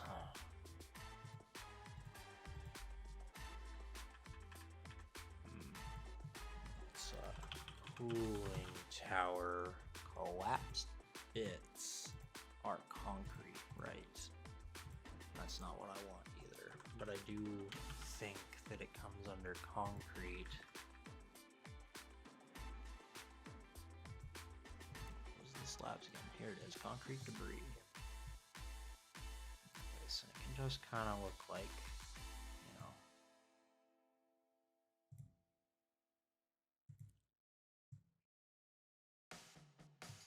some sort of plaster or something falling down. All we have to do is just scale it to be a little thinner. There. That's more plastery. It still looks like concrete, but you know, it's what I got available to me right now.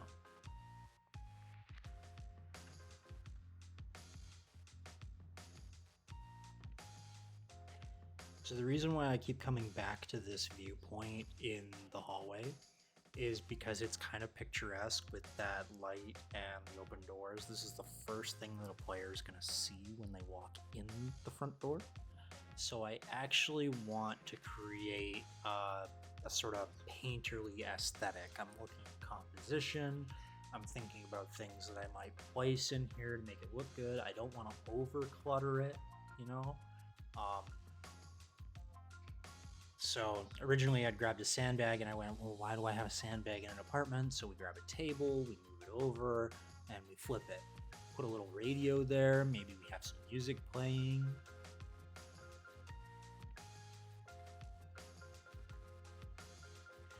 And this is where I go and I grab my prefab brush. And if you've seen any of my other tutorials in the past, I use this thing like crazy. It's because I can add decals and stuff to it, and I can just slam them on the ground everywhere. It's really fast, and it's super, super great on visual. If you're going to do something like this, though, make sure to be very careful about how many prefabs you're placing. These are alphas. They double up. They can be very heavy. So use it sparingly if you're going to use decal brushes. Now, I'm thinking about NPCs down on the bottom here. So I am going to put a little loot. I started thinking about other places the loot may be after I place that one loot box, and immediately I go on to something else because we're not there yet. Let's keep detailing. So, thinking about the aesthetics and lighting and loot and everything, we want to make sure that we have some lights in the actual stairwell. I caught a little bit of a mismatch there in the walls, so I want to correct that. It's a nice thing about detailing. You can actually pick up on other things that your block out may not have gone, very well, or something may have overlapped or underlapped, or maybe you have a gap,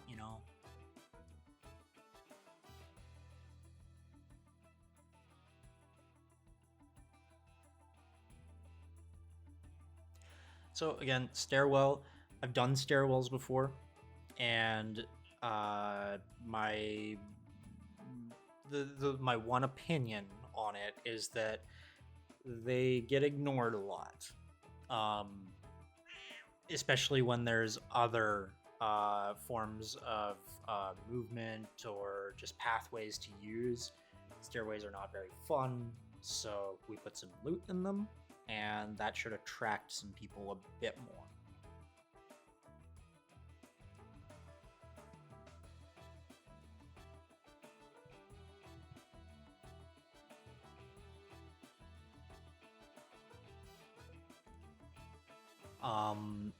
So we have this big gap of open windows up above. Here what I'm doing is I'm trying to create some broken glass effect on the ground. This is going to require me to do a little bit of overlapping, a little bit of trickery with rotation and getting some unique shapes to show up in the ground like that. Again, these are squares, but I'm just rotating them about 2 or 3 degrees to have them intersect with the ground and create a new shape. Some debris around it, it looks like, some windows were smashed open. I'm going to do the same thing with the rest of the sidewalks because, and of course, if there's debris everywhere, why wouldn't it be in the fountain?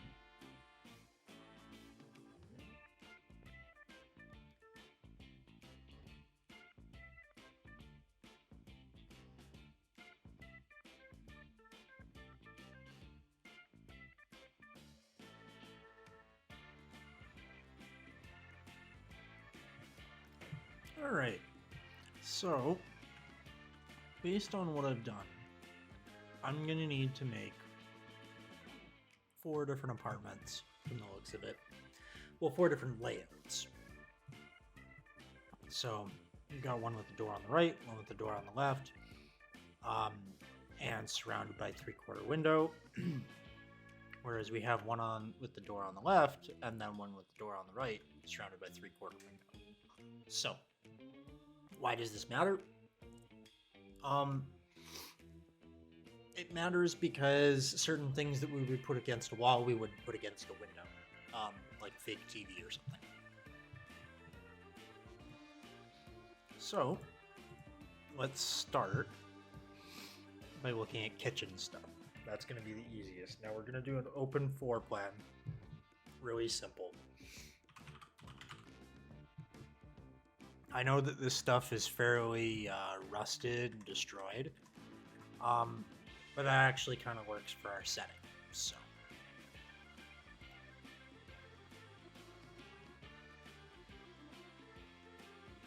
So based on this, I would probably just put the kitchen flush with the door.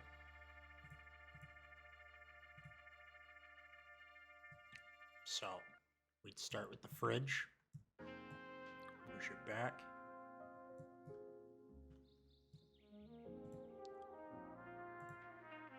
There's the cooker and a cabinet. Let's put the cabinet next to the fridge. This is going to remind me of my old Vancouver apartment. Put the cooker down.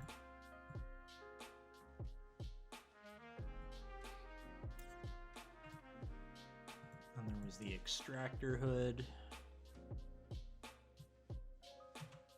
which just goes over top of the cooker, really. I'm just going to copy the transform values and paste them onto the cooker. That's going to allow me to just drag this to a point like that. Now for these cabinets that we were seeing,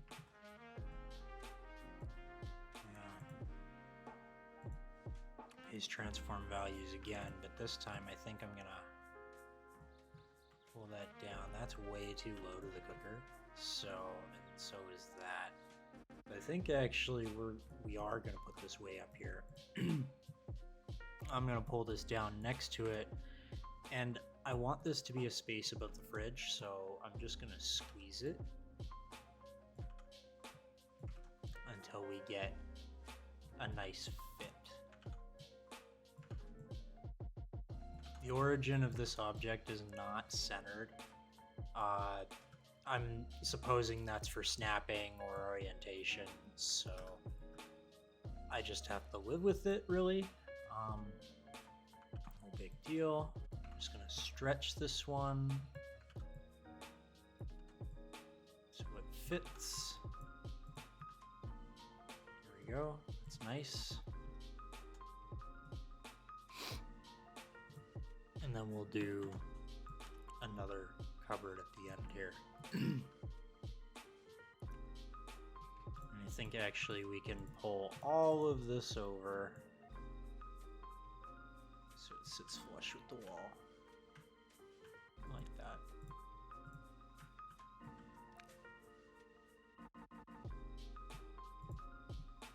There we go.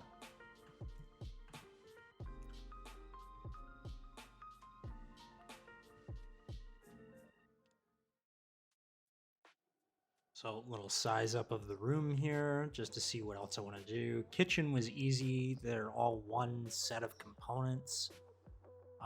We obviously need a bathroom, so I had to make a little bit of room for it, deleted a counter, and they're going to be small bathrooms. But honestly, it's just more of an aesthetic thing and less of an actual gameplay thing.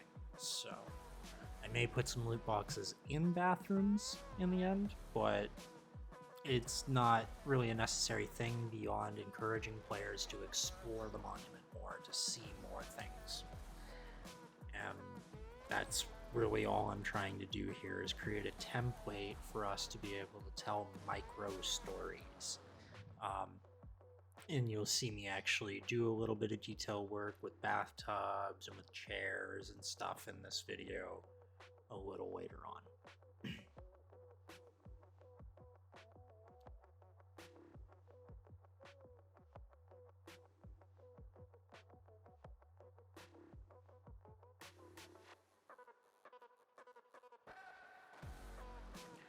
Found that generator was sticking through the wall now after we had adjusted everything, so I moved it away. And decided to go with a low budget bed, sofa, entertainment stand setup.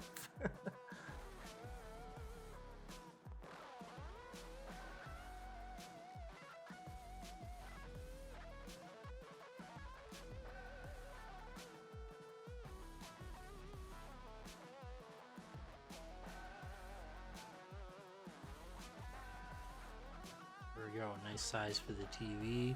Looks kind of like your standard entertainment stand with a couple of shelves for all your gear.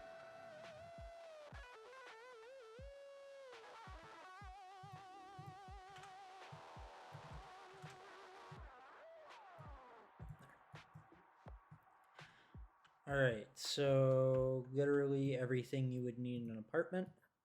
Cool. So what I'm going to do is I'm going to grab everything that we just put in.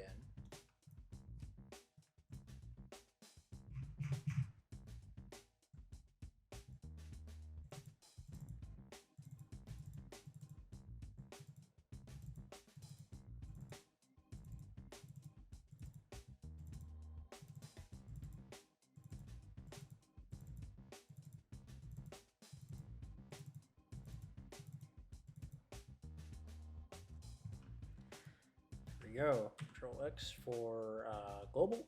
I'm going to duplicate that, move it up.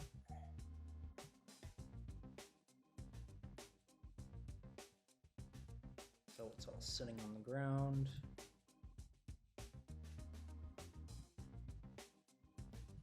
Like so.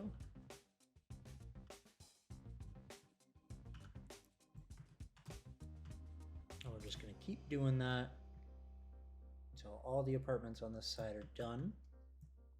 And then we're gonna move things around afterwards. So this is like a template that we're gonna use. And yes, I will even be replacing some of the things that I've chosen. Like for example, we don't have to have a couch. We could have 2 chairs, you know?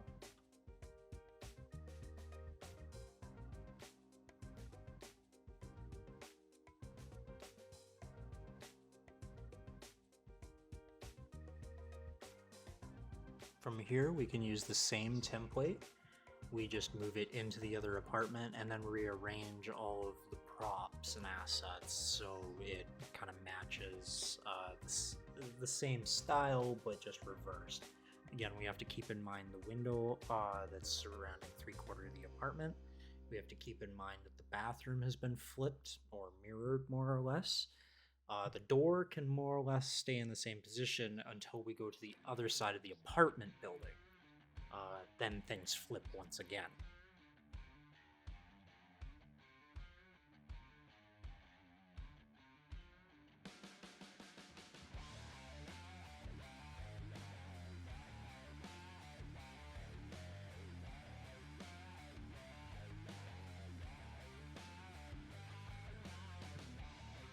And again, this is basic template, or this is the basic template for the apartments that I'm creating here. A lot of games, maybe not a lot of games, but there's a significant number of games that will do this and they will leave it like this.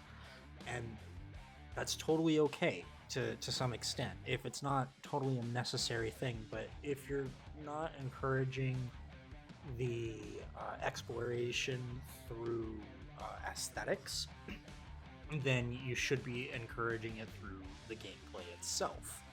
So maybe I can search the bathtub or something, or maybe you put a specific note in a room. It doesn't really matter, but we wouldn't create all of these rooms for no reason, really, right? So if there's a whole bunch of them, there should be a reason to search everything. And I'm going to be using aesthetics for the most part, but also the loot system to kind of drive players around the building so they can discover things for themselves, at least for the first time or two. After that, they're going to know where the loot is, they're going to go straight for it, doesn't matter what monument you build, that's how it works.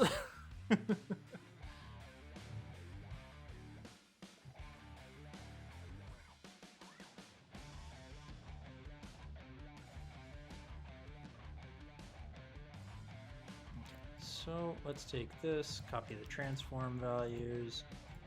We're just going to duplicate one of these and paste the transform values. And I'm actually going to scale it down.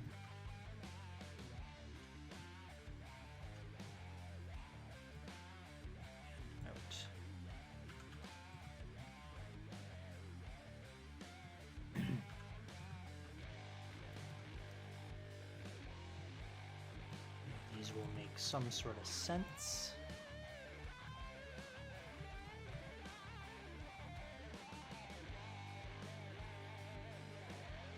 And the same thing.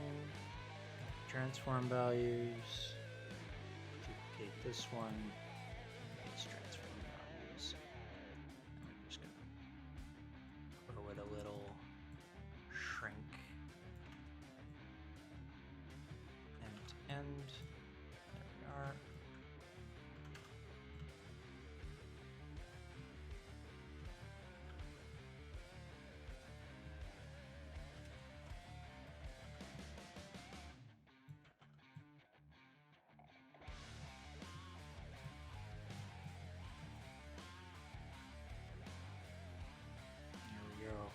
A little bit more complete look there. Alright, and when I come back, I am going to go ahead and start either detailing out the apartment differences, or I'm going to start on these luxury apartment designs.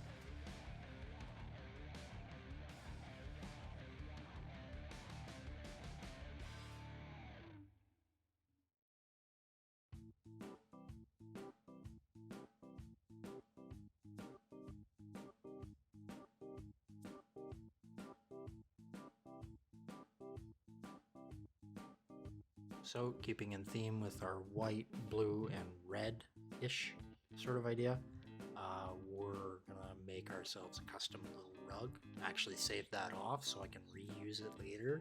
I wasn't sure if I was gonna use it again in this project or in another project, but I saved it anyways, just in case.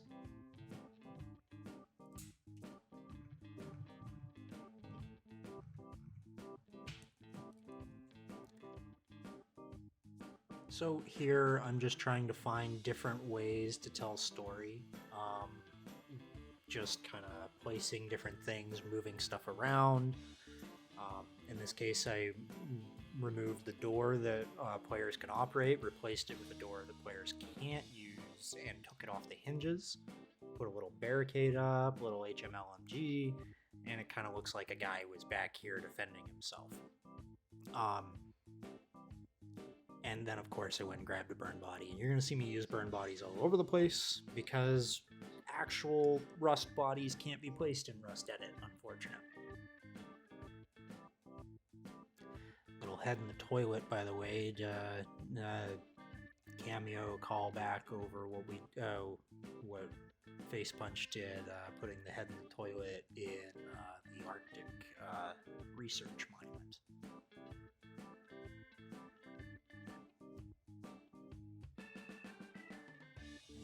Another barricade outside of the same apartment. Little ammo box in here. Figuring maybe this guy is some sort of military-esque or something, or he's just trying to defend himself in his home. No. Next guy, barricade up the bathroom a little. I think I actually just started throwing things through the window.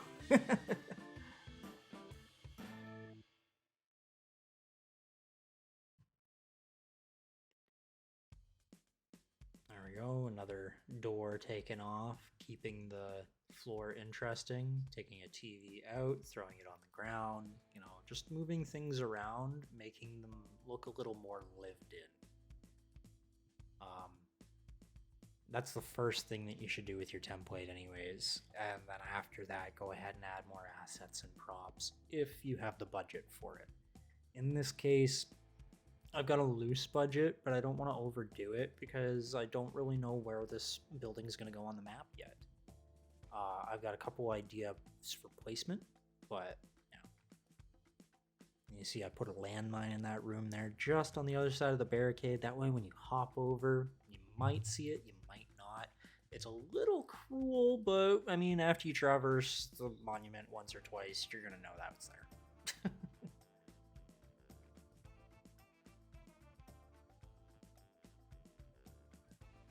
Barricade up this entire side of the building here.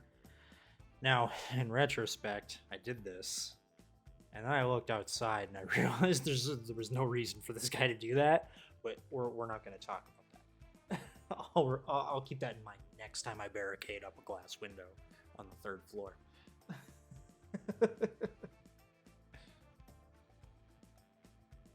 Again, I mean, some of this is going to make sense. Some of it's just going to be creative. Um, Realistically, there is a little bit of a time budget here. I'd love to spend, a whole month on a building like this. That'd be crazy. It could do a really cool job. But I think in total, this entire building took something like 12 hours, maybe 15, between 12 and 15 hours, give or take a little bit of time. And for this movie, we've shortened it way down, sped things up for you and everything. But yeah, typically I don't want to spend much longer than that on any given monument. And that's just simply for putting it together, bringing it into a map. I might make some tweaks later, but overall, like, the entire map needs to get done in a month, and I'm just the one guy working on it. So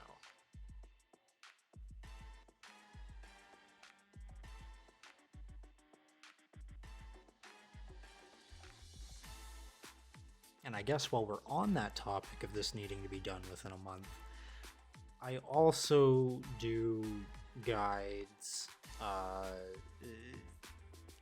item icons, all the art for the server, skill icons and stuff.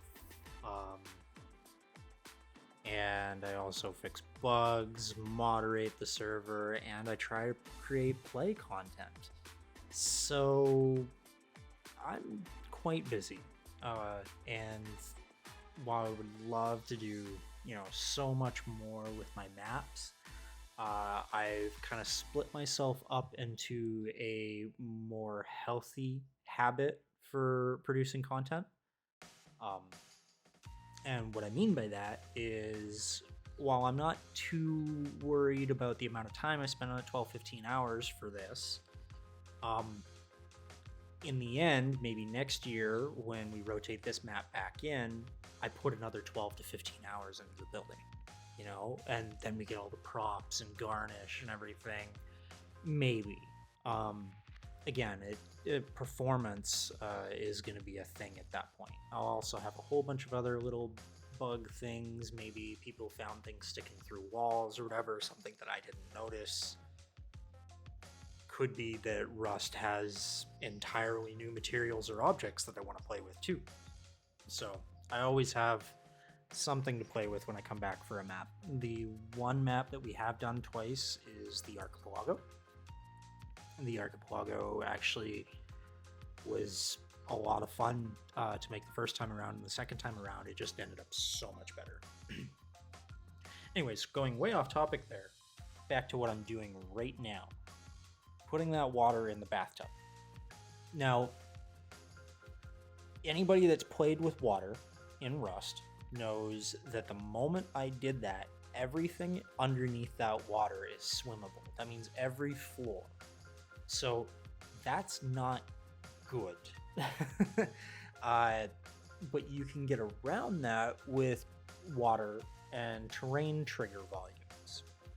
When you use a water or terrain trigger volume, it makes the ground, you can go through the terrain, so you don't want to use it in vicinity of actual terrain that the player could jump through, because then you're creating a situation where the player could just get deleted for going into the ether. But you can use it in cases where you have water or something and you don't want there to appear to be water underneath it. Like, say, in the Archipelago, I did a bridge with water running on it, and underneath the bridge, I put a bunch of water trigger volumes with no environment. That means that it won't be dark underneath them. And here is another trick. It took me a while to find this, but if you go find the red circle, you can actually duplicate them a bunch until they kind of fill themselves up. And with the water just on top, it looks a little bit like blood. Now, I didn't want to use the burned body again, so I went ahead and used my body bag model, which is kind of crude and rudimentary. I swear I've seen actual body bags in Rust, but I'll have to go take another look for them because I went looking and didn't find them this time. Put some candles around it, made it look a little like, satanic or something. I like these sort of themes ever since I jumped into Max Payne, the first one and the second one when I was a kid. And playing those, going through the apartment buildings and stuff, and seeing all the really crazy stuff that they put in the game. It was all about violence, drugs, alcohol, and it was just like this crazy world of debauchery. Anyways, I really enjoyed going through every apartment and seeing all the micro stories everywhere, and that's kind of where some of the inspiration for some of the things that I do come from, is games like that, where you explore for the sake of uncovering something new or hearing a little story or something.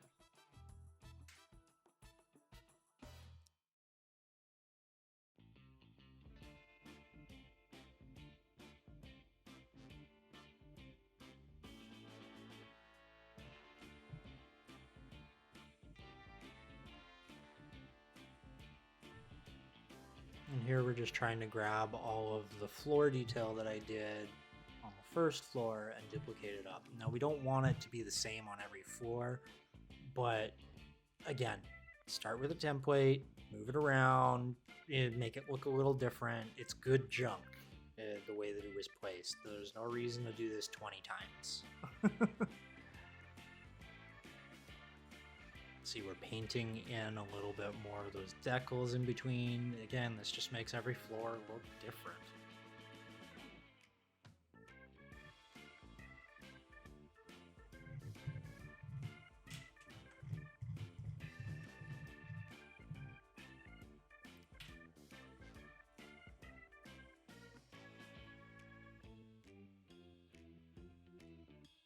Again, we want to be sparing with these decals. I did mention it before, but I'm going to mention it again. You don't want to overdo these. That's how you slow things down real fast.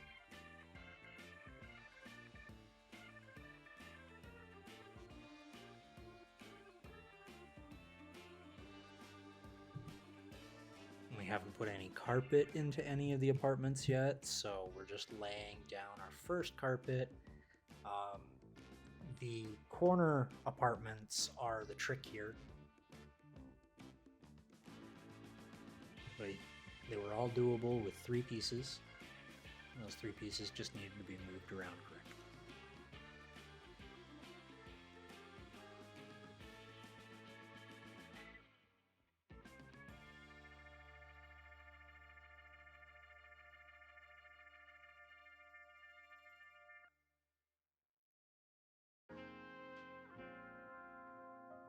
There we go, nice line up. And again, keeping with our white, blue, and red theme. Realize that these are American colors. If you don't know, I'm Canadian, and I don't think too much about the red, white, and blue, so that came out of nowhere for me. Here, I decided to build a hot tub. And in doing so, I realized that I needed to inset the floor a little bit. So I broke up the floor, segmented it, so I could have this long hot tub going across by the glass.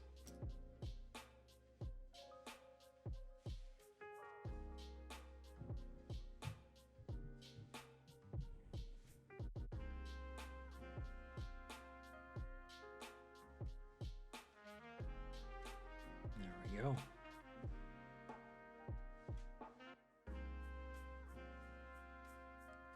trying to find the right tile for underneath. The blue looked nice, but I felt the tiles were way too big. And here we go. This will run into the same problem as the bathtub. So we have to keep that in mind when we decide to put our triggers in for water volumes. That we have two spots that need to be covered.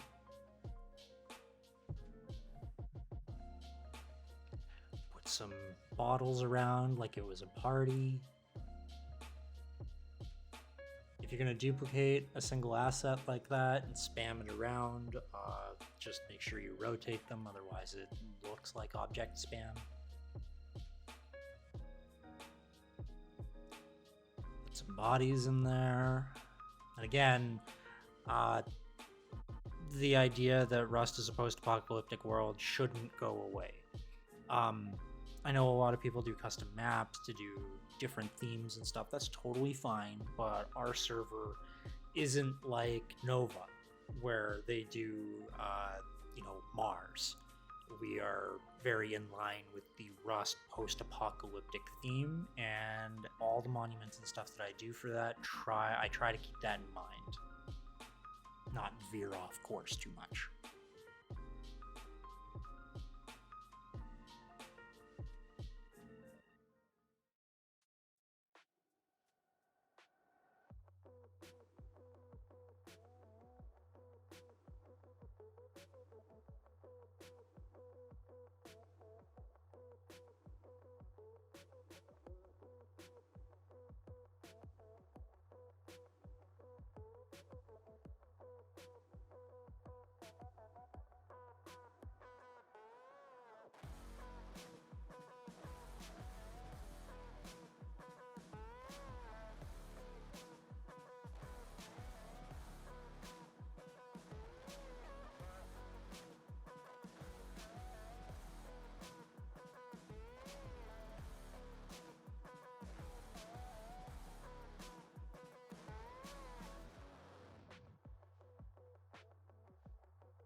Again, trying to make this feel more like a party theme, so we're putting some indoor benches with some plants on them.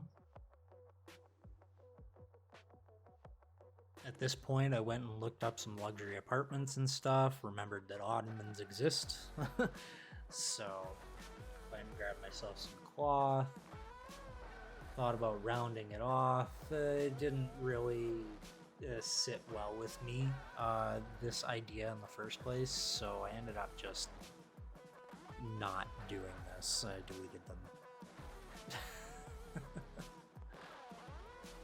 Here I am, still trying. But it did lead me to an idea. And that's where I went and grabbed the black cube.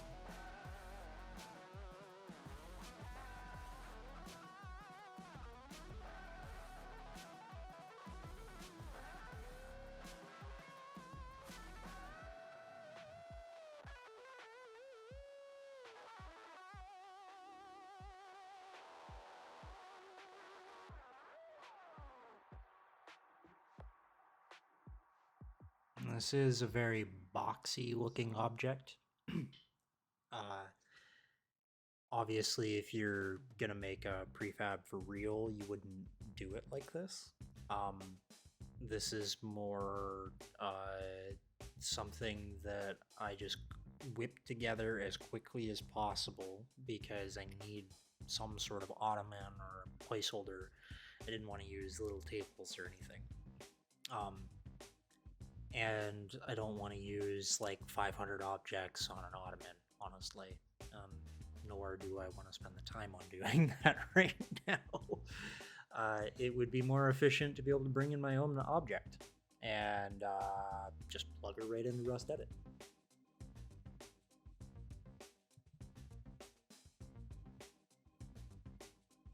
Make an ottoman in a couple of hours if you give me my ZBrush, that's for sure.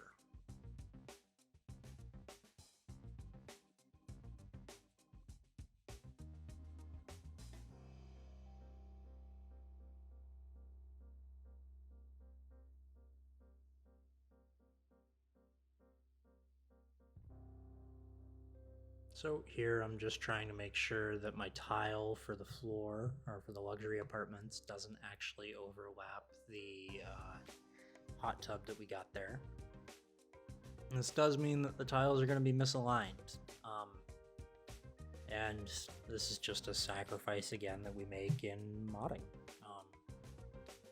Not a lot I can do about that.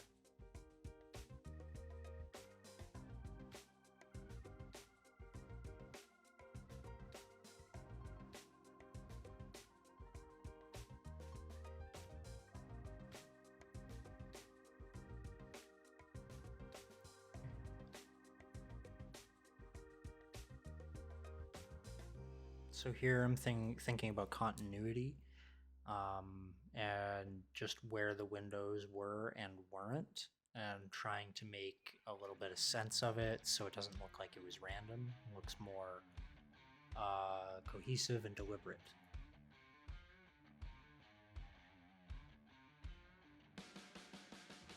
Found I wasn't able to jump through the window or crawl through it, so moving them around just to make sure that is possible. Now we have 2 ropes going to 2 different sections of the building. Those can be alternate routes for players to move around. So now we have 1, 2, 3, 4, 5 different ways up and down the building. And that's really important when you have something so linear as far as pathways go. Little tied underwater crate in there. Some more food crates, medical. Make it look like a real party, you know?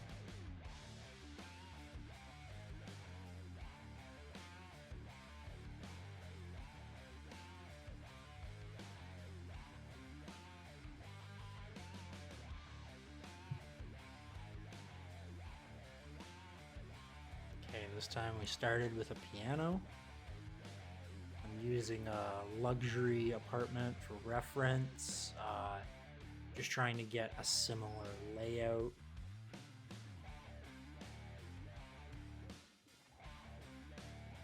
And I thought it would be kind of cool to have like a meeting place or restaurant sort of luxury thing going on up here. Commons room or something, you know.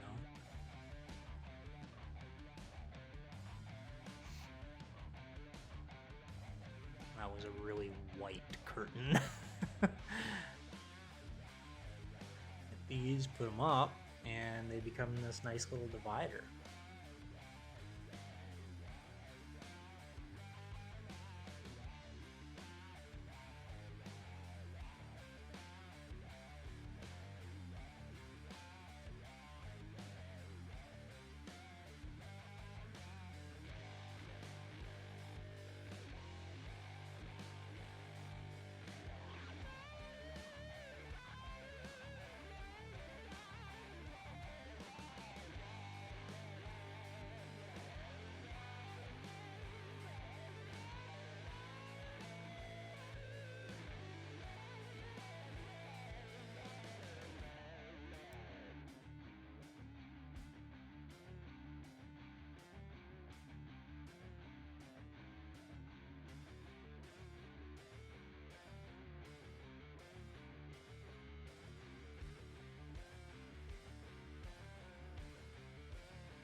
Go, a little bit of the dressing, put the decals down, and we call that one good.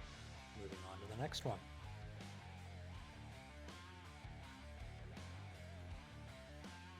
So here I'm just sizing things up because again, I didn't have a lot of ideas for these luxury apartments. I'm kind of going by the seat of my pants here.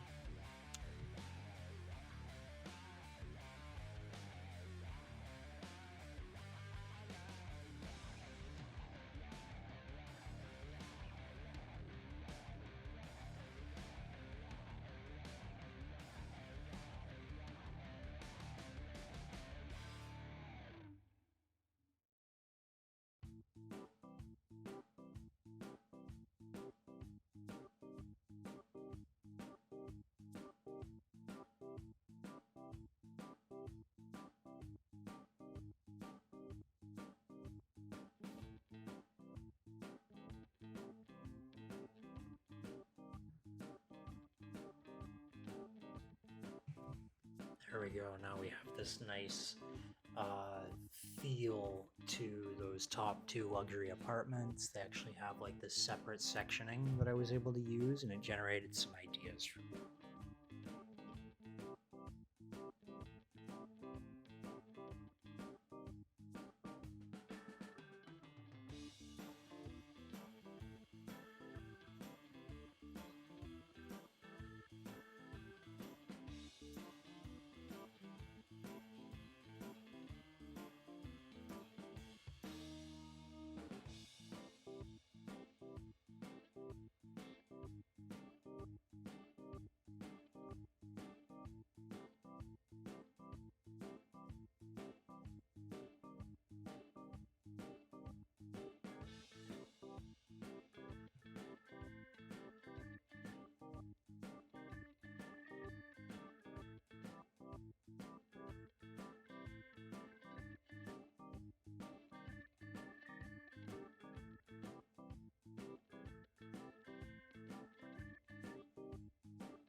Getting those last two elevator doors on.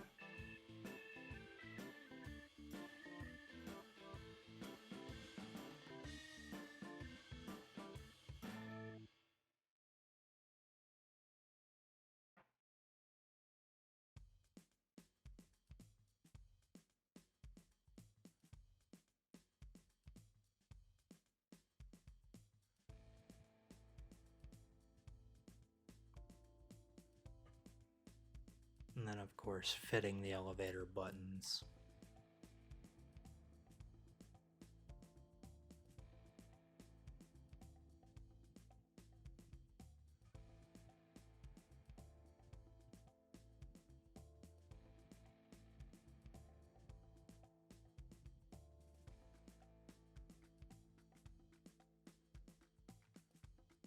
And there we go, we've framed our elevator doors.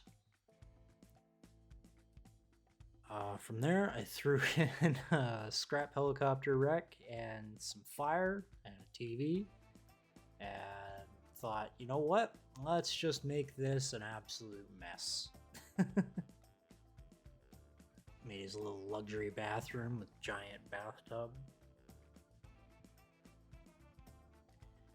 Now on our server, these are called hackable crates, those metal long Bs. I use a plugin called Static Modifier, Static Lootables, my bad. I use a plugin called Static Lootables, and it's by Raul Sorensen, I think I'm saying that right. And that plugin allows us to search a modicum of different assets and whatnot that we set up, but specifically those metal crate long Bs, you have to hack them and sit there and wait. And so this is gonna create a situation where they have to figure out how to get on the end of that thing, hack the crate, and then get out safely. And you're pretty exposed out there. Now, hacking the crate is not like hacking an oil rig crate on our server, by the way. Just a derail a little. You actually have to stare at this crate for the full amount of time. So, and if you look away, then it restarts. And here we are creating side rooms for bedroom and bathroom. Wedging them in like we did the on the other floors. Except in this case, we're making them much larger. Again, we're going for that luxury feel.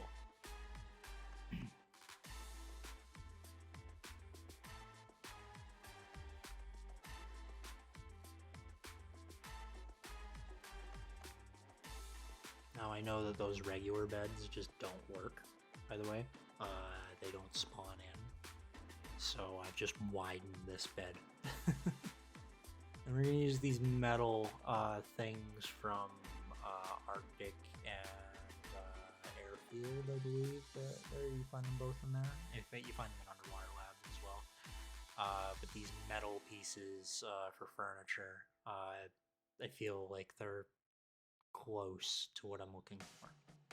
Some carpets, give it a little more luxury feel, more plants.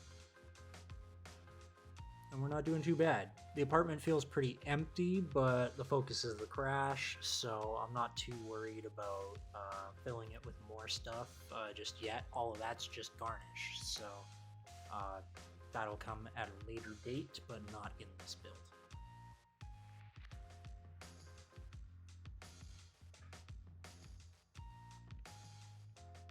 Big old piece of scrap. And some more debris here. The coolant towers I really like because you can see all of the rebar sticking out, and it's got those nice edges and stuff that other concrete doesn't have. They make really good pieces of broken buildings.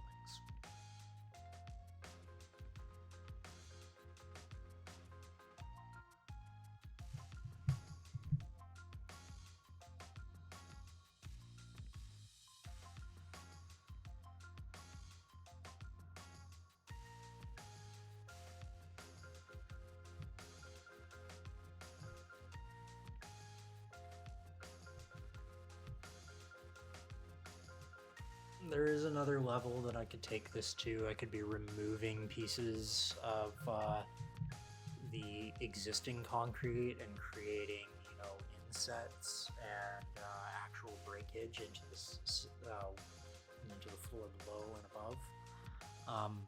I'm not doing that this time around. It is a really cool idea, and I probably will do it. But for this moment right now, just creating the look is good enough for me.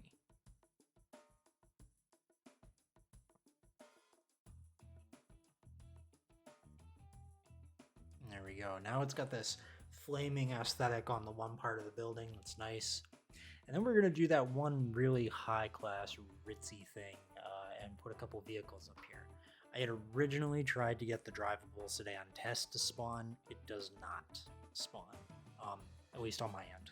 So I will give that another shot down the line if I find what I did wrong, but I don't think that you can actually put these in a map. And I thought, let's put some suitcases around, different little assets that I thought of other than the suitcase. They come to mind, like the roads and stuff outside. I also have a street light asset that I made out of the train light. I'm going to be using that as well.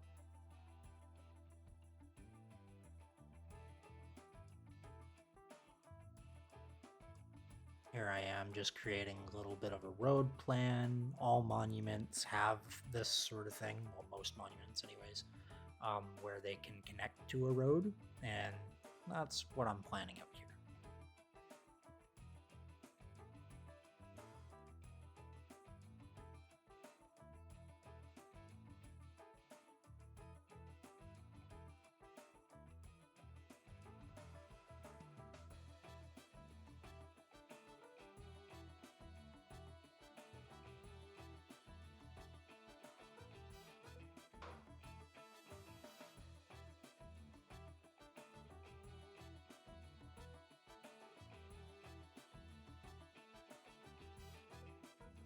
I've got a little experience making some roads here. I'm using the single and double lanes to create the effect of having a single lane road turn into a double lane. It's not something that works perfectly with the current road assets, but you can make it work for you. And there are longer, wider corners for moments like this.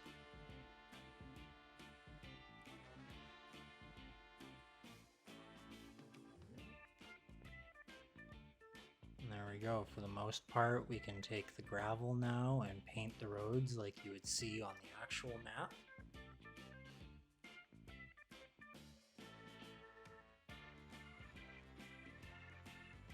are.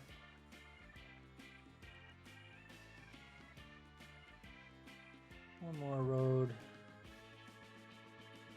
with our street lights that I mentioned. It's just made out of a bunch of pipes and the actual light from the train stations.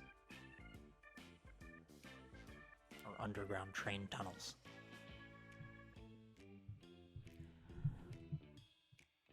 Put some extra things down here in the garage. We needed some deco.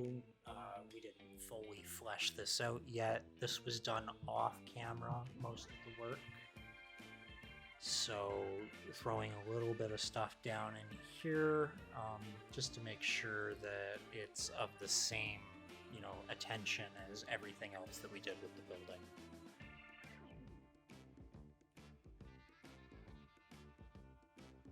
Some ideas that I have for the apartment building coming up are, putting a fuse down in the garage. Maybe that lights up the elevator. Among other things that could be really useful. Security door or something that goes to an elite crate.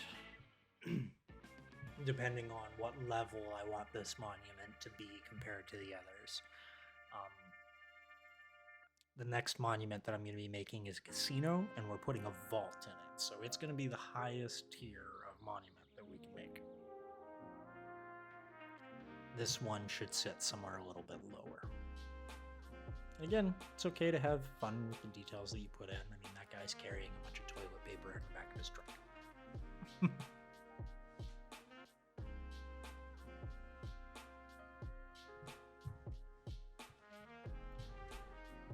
One thing I don't use enough of is vehicle parts, so I decided to grab a few and put them in the junk car hoods. Here I'm just leveling out my map terrain. Now this is not the map that we're going to be making for our West Coast city, but it is the map that I'm going to be using to make a lot of the monuments. So I'm just selecting different topologies and flattening things out, making sure that everything is exactly what I want for when I go to copy this thing as its own prefab. I'm getting my side road topology set in so cars spawn along the sides. Put a little lake there, that way we can drink from that water. Getting rid of the tier 1, 2, and 3 topology and making sure that it's the topology that I wanted. Here's the underground terrain volume. This is going to allow us to actually go down into there seamlessly without dying or getting kicked. And there we are. We just wanted to fit it as tightly as possible, just in case if there's other underground elements that I plan on using in the map. Put a trash pile to cover up that hole that we knew about.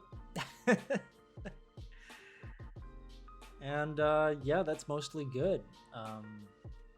Other than that, it's just the water volumes that needed to be put underneath the bathtub and the hot tub. I highly recommend making these bigger than your sources. I originally only had them this big, and after testing, I had to go back and make them bigger. So quite a bit bigger, actually.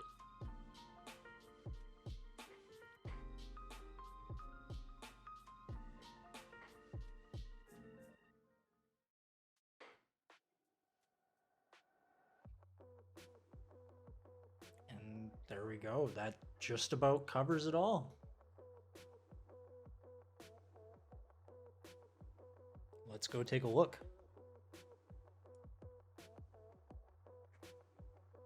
All right, first log in on the beach. That's good. You want to ignore all of the plugin stuff on the left there.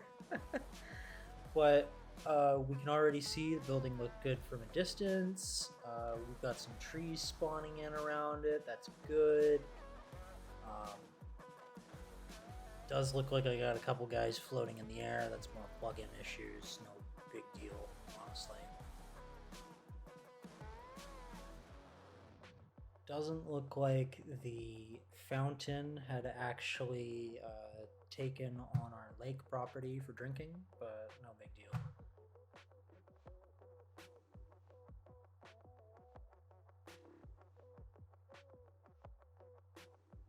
What we're doing here is calling the elevator down, hoping to see it sometime soon. I can see it starts at the top.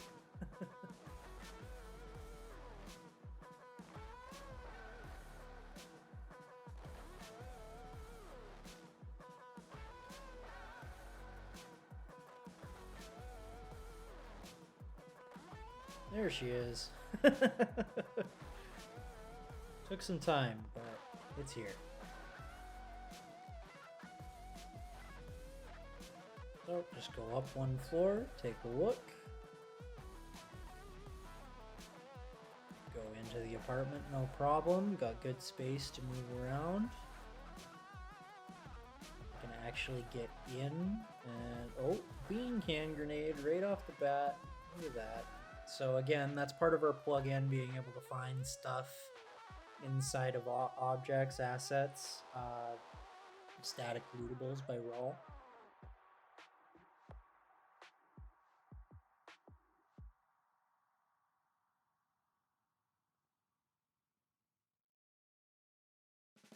And again, being able to search things, look in stuff. It's all working. Next apartment looks the same. Ditto. Awesome.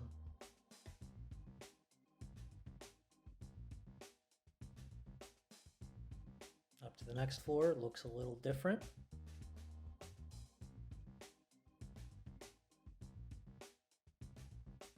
Now remember, we put that landmine on the other side of this fridge.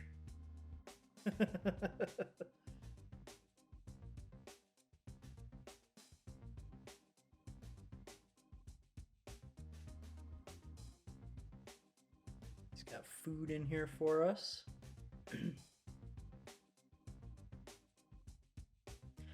Right, first startup on a Rust Edit map, I've found that the doors like to block you like that, so I don't know what that is, but it goes away after first startup, so.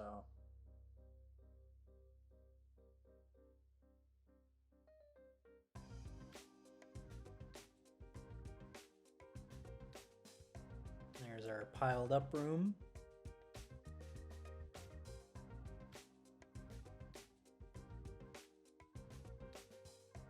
More or less vacant with the guy up against the door here.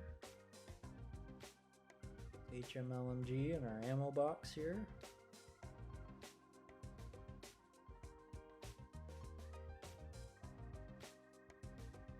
Oh. Not getting in that one. So we made that a little too tight.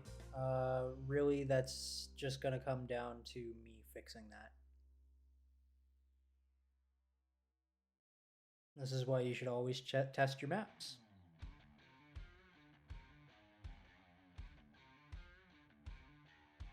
There we go, more locked doors, 501, 503.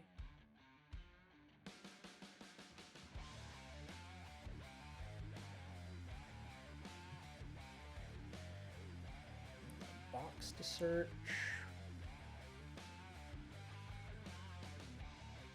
Now remember, we're on the 6th floor and we made 20 of these.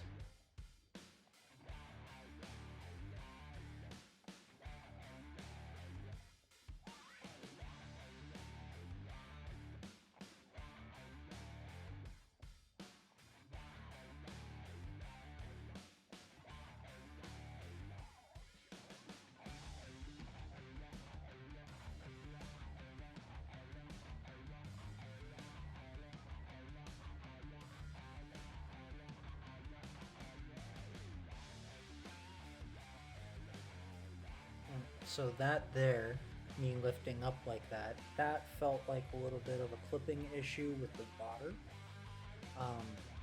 I know that the hot tub is right above me, so that means my volume still isn't quite big enough. I just need to make it a little bit larger on my end.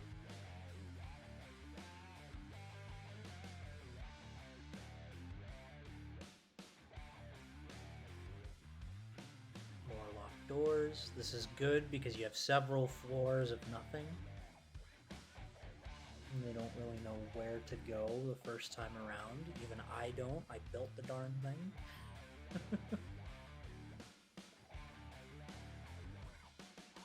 Almost can't make it through that. I need to be careful and actually try and mitigate those issues.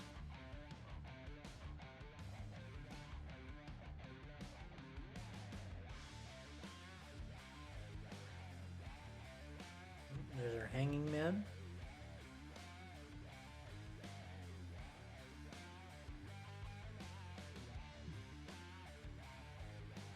I like this room.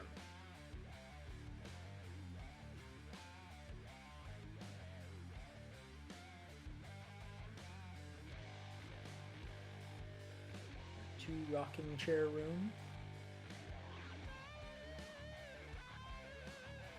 With our radio.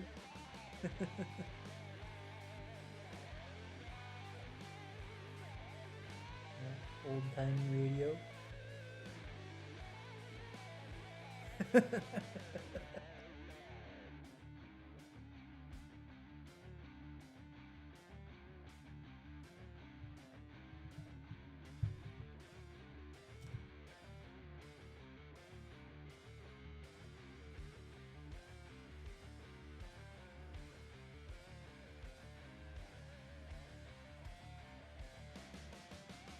Alright, enough of that.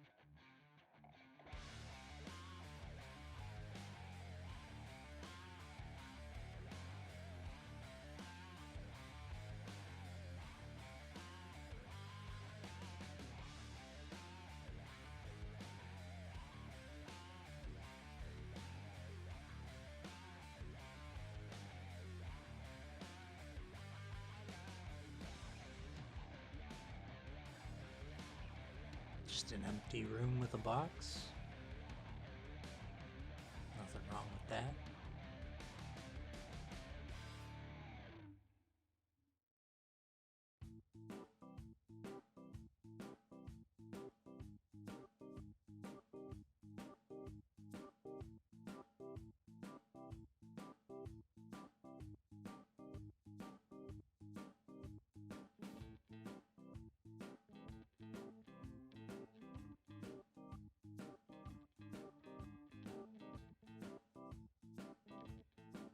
There's our bloodbath. Good Max Payne vibes.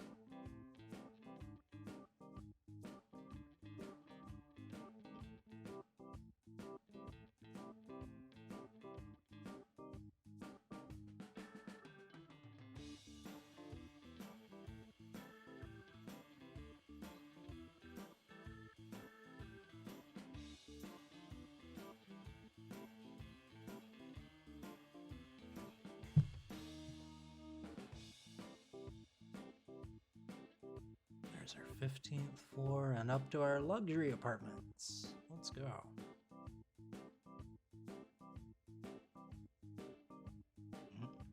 So I noticed something here. I think it's because I'm in the water. Yeah, my feet are in the no environment volume, so I need to correct that just slightly so I can see the water.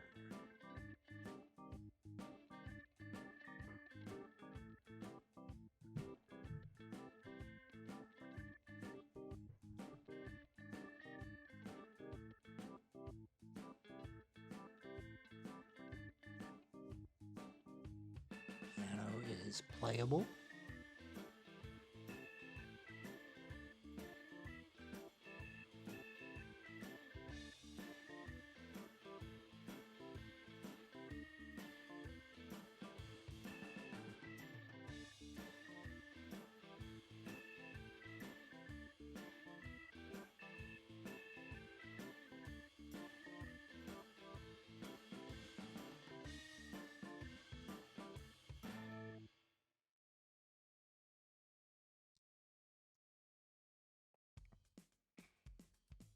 And as suspected, can't get in there. You'd have to drop down from the outside to get to that crate.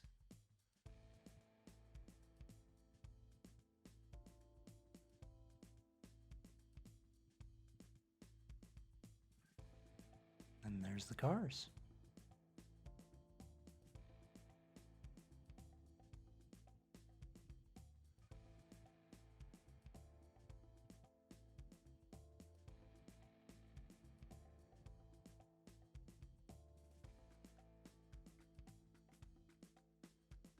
Look at that. Nailed it.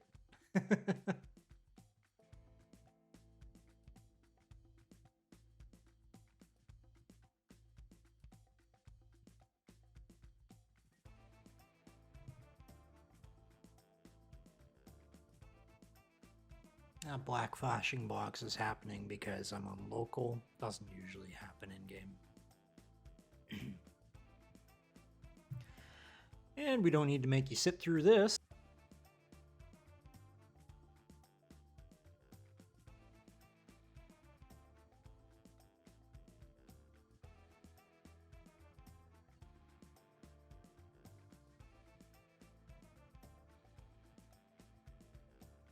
Now that I got my code, I can check my box and get my stuff. There we go. Now, unfortunately, with the wreck, we do end up with these, but you know, I'm gonna let it slide. Like nothing's perfect and modded, so I do my best. Should be able to walk in and out of here with ease. Yep. There's our barrels. We actually get a low level of lighting down here, which is kind of nice.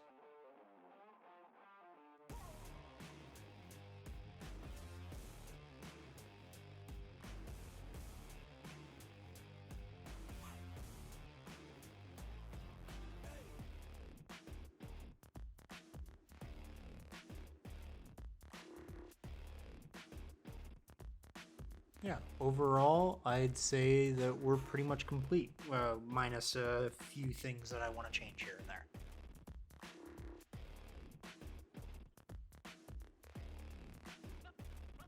So from there, we just need to turn this into our own prefab.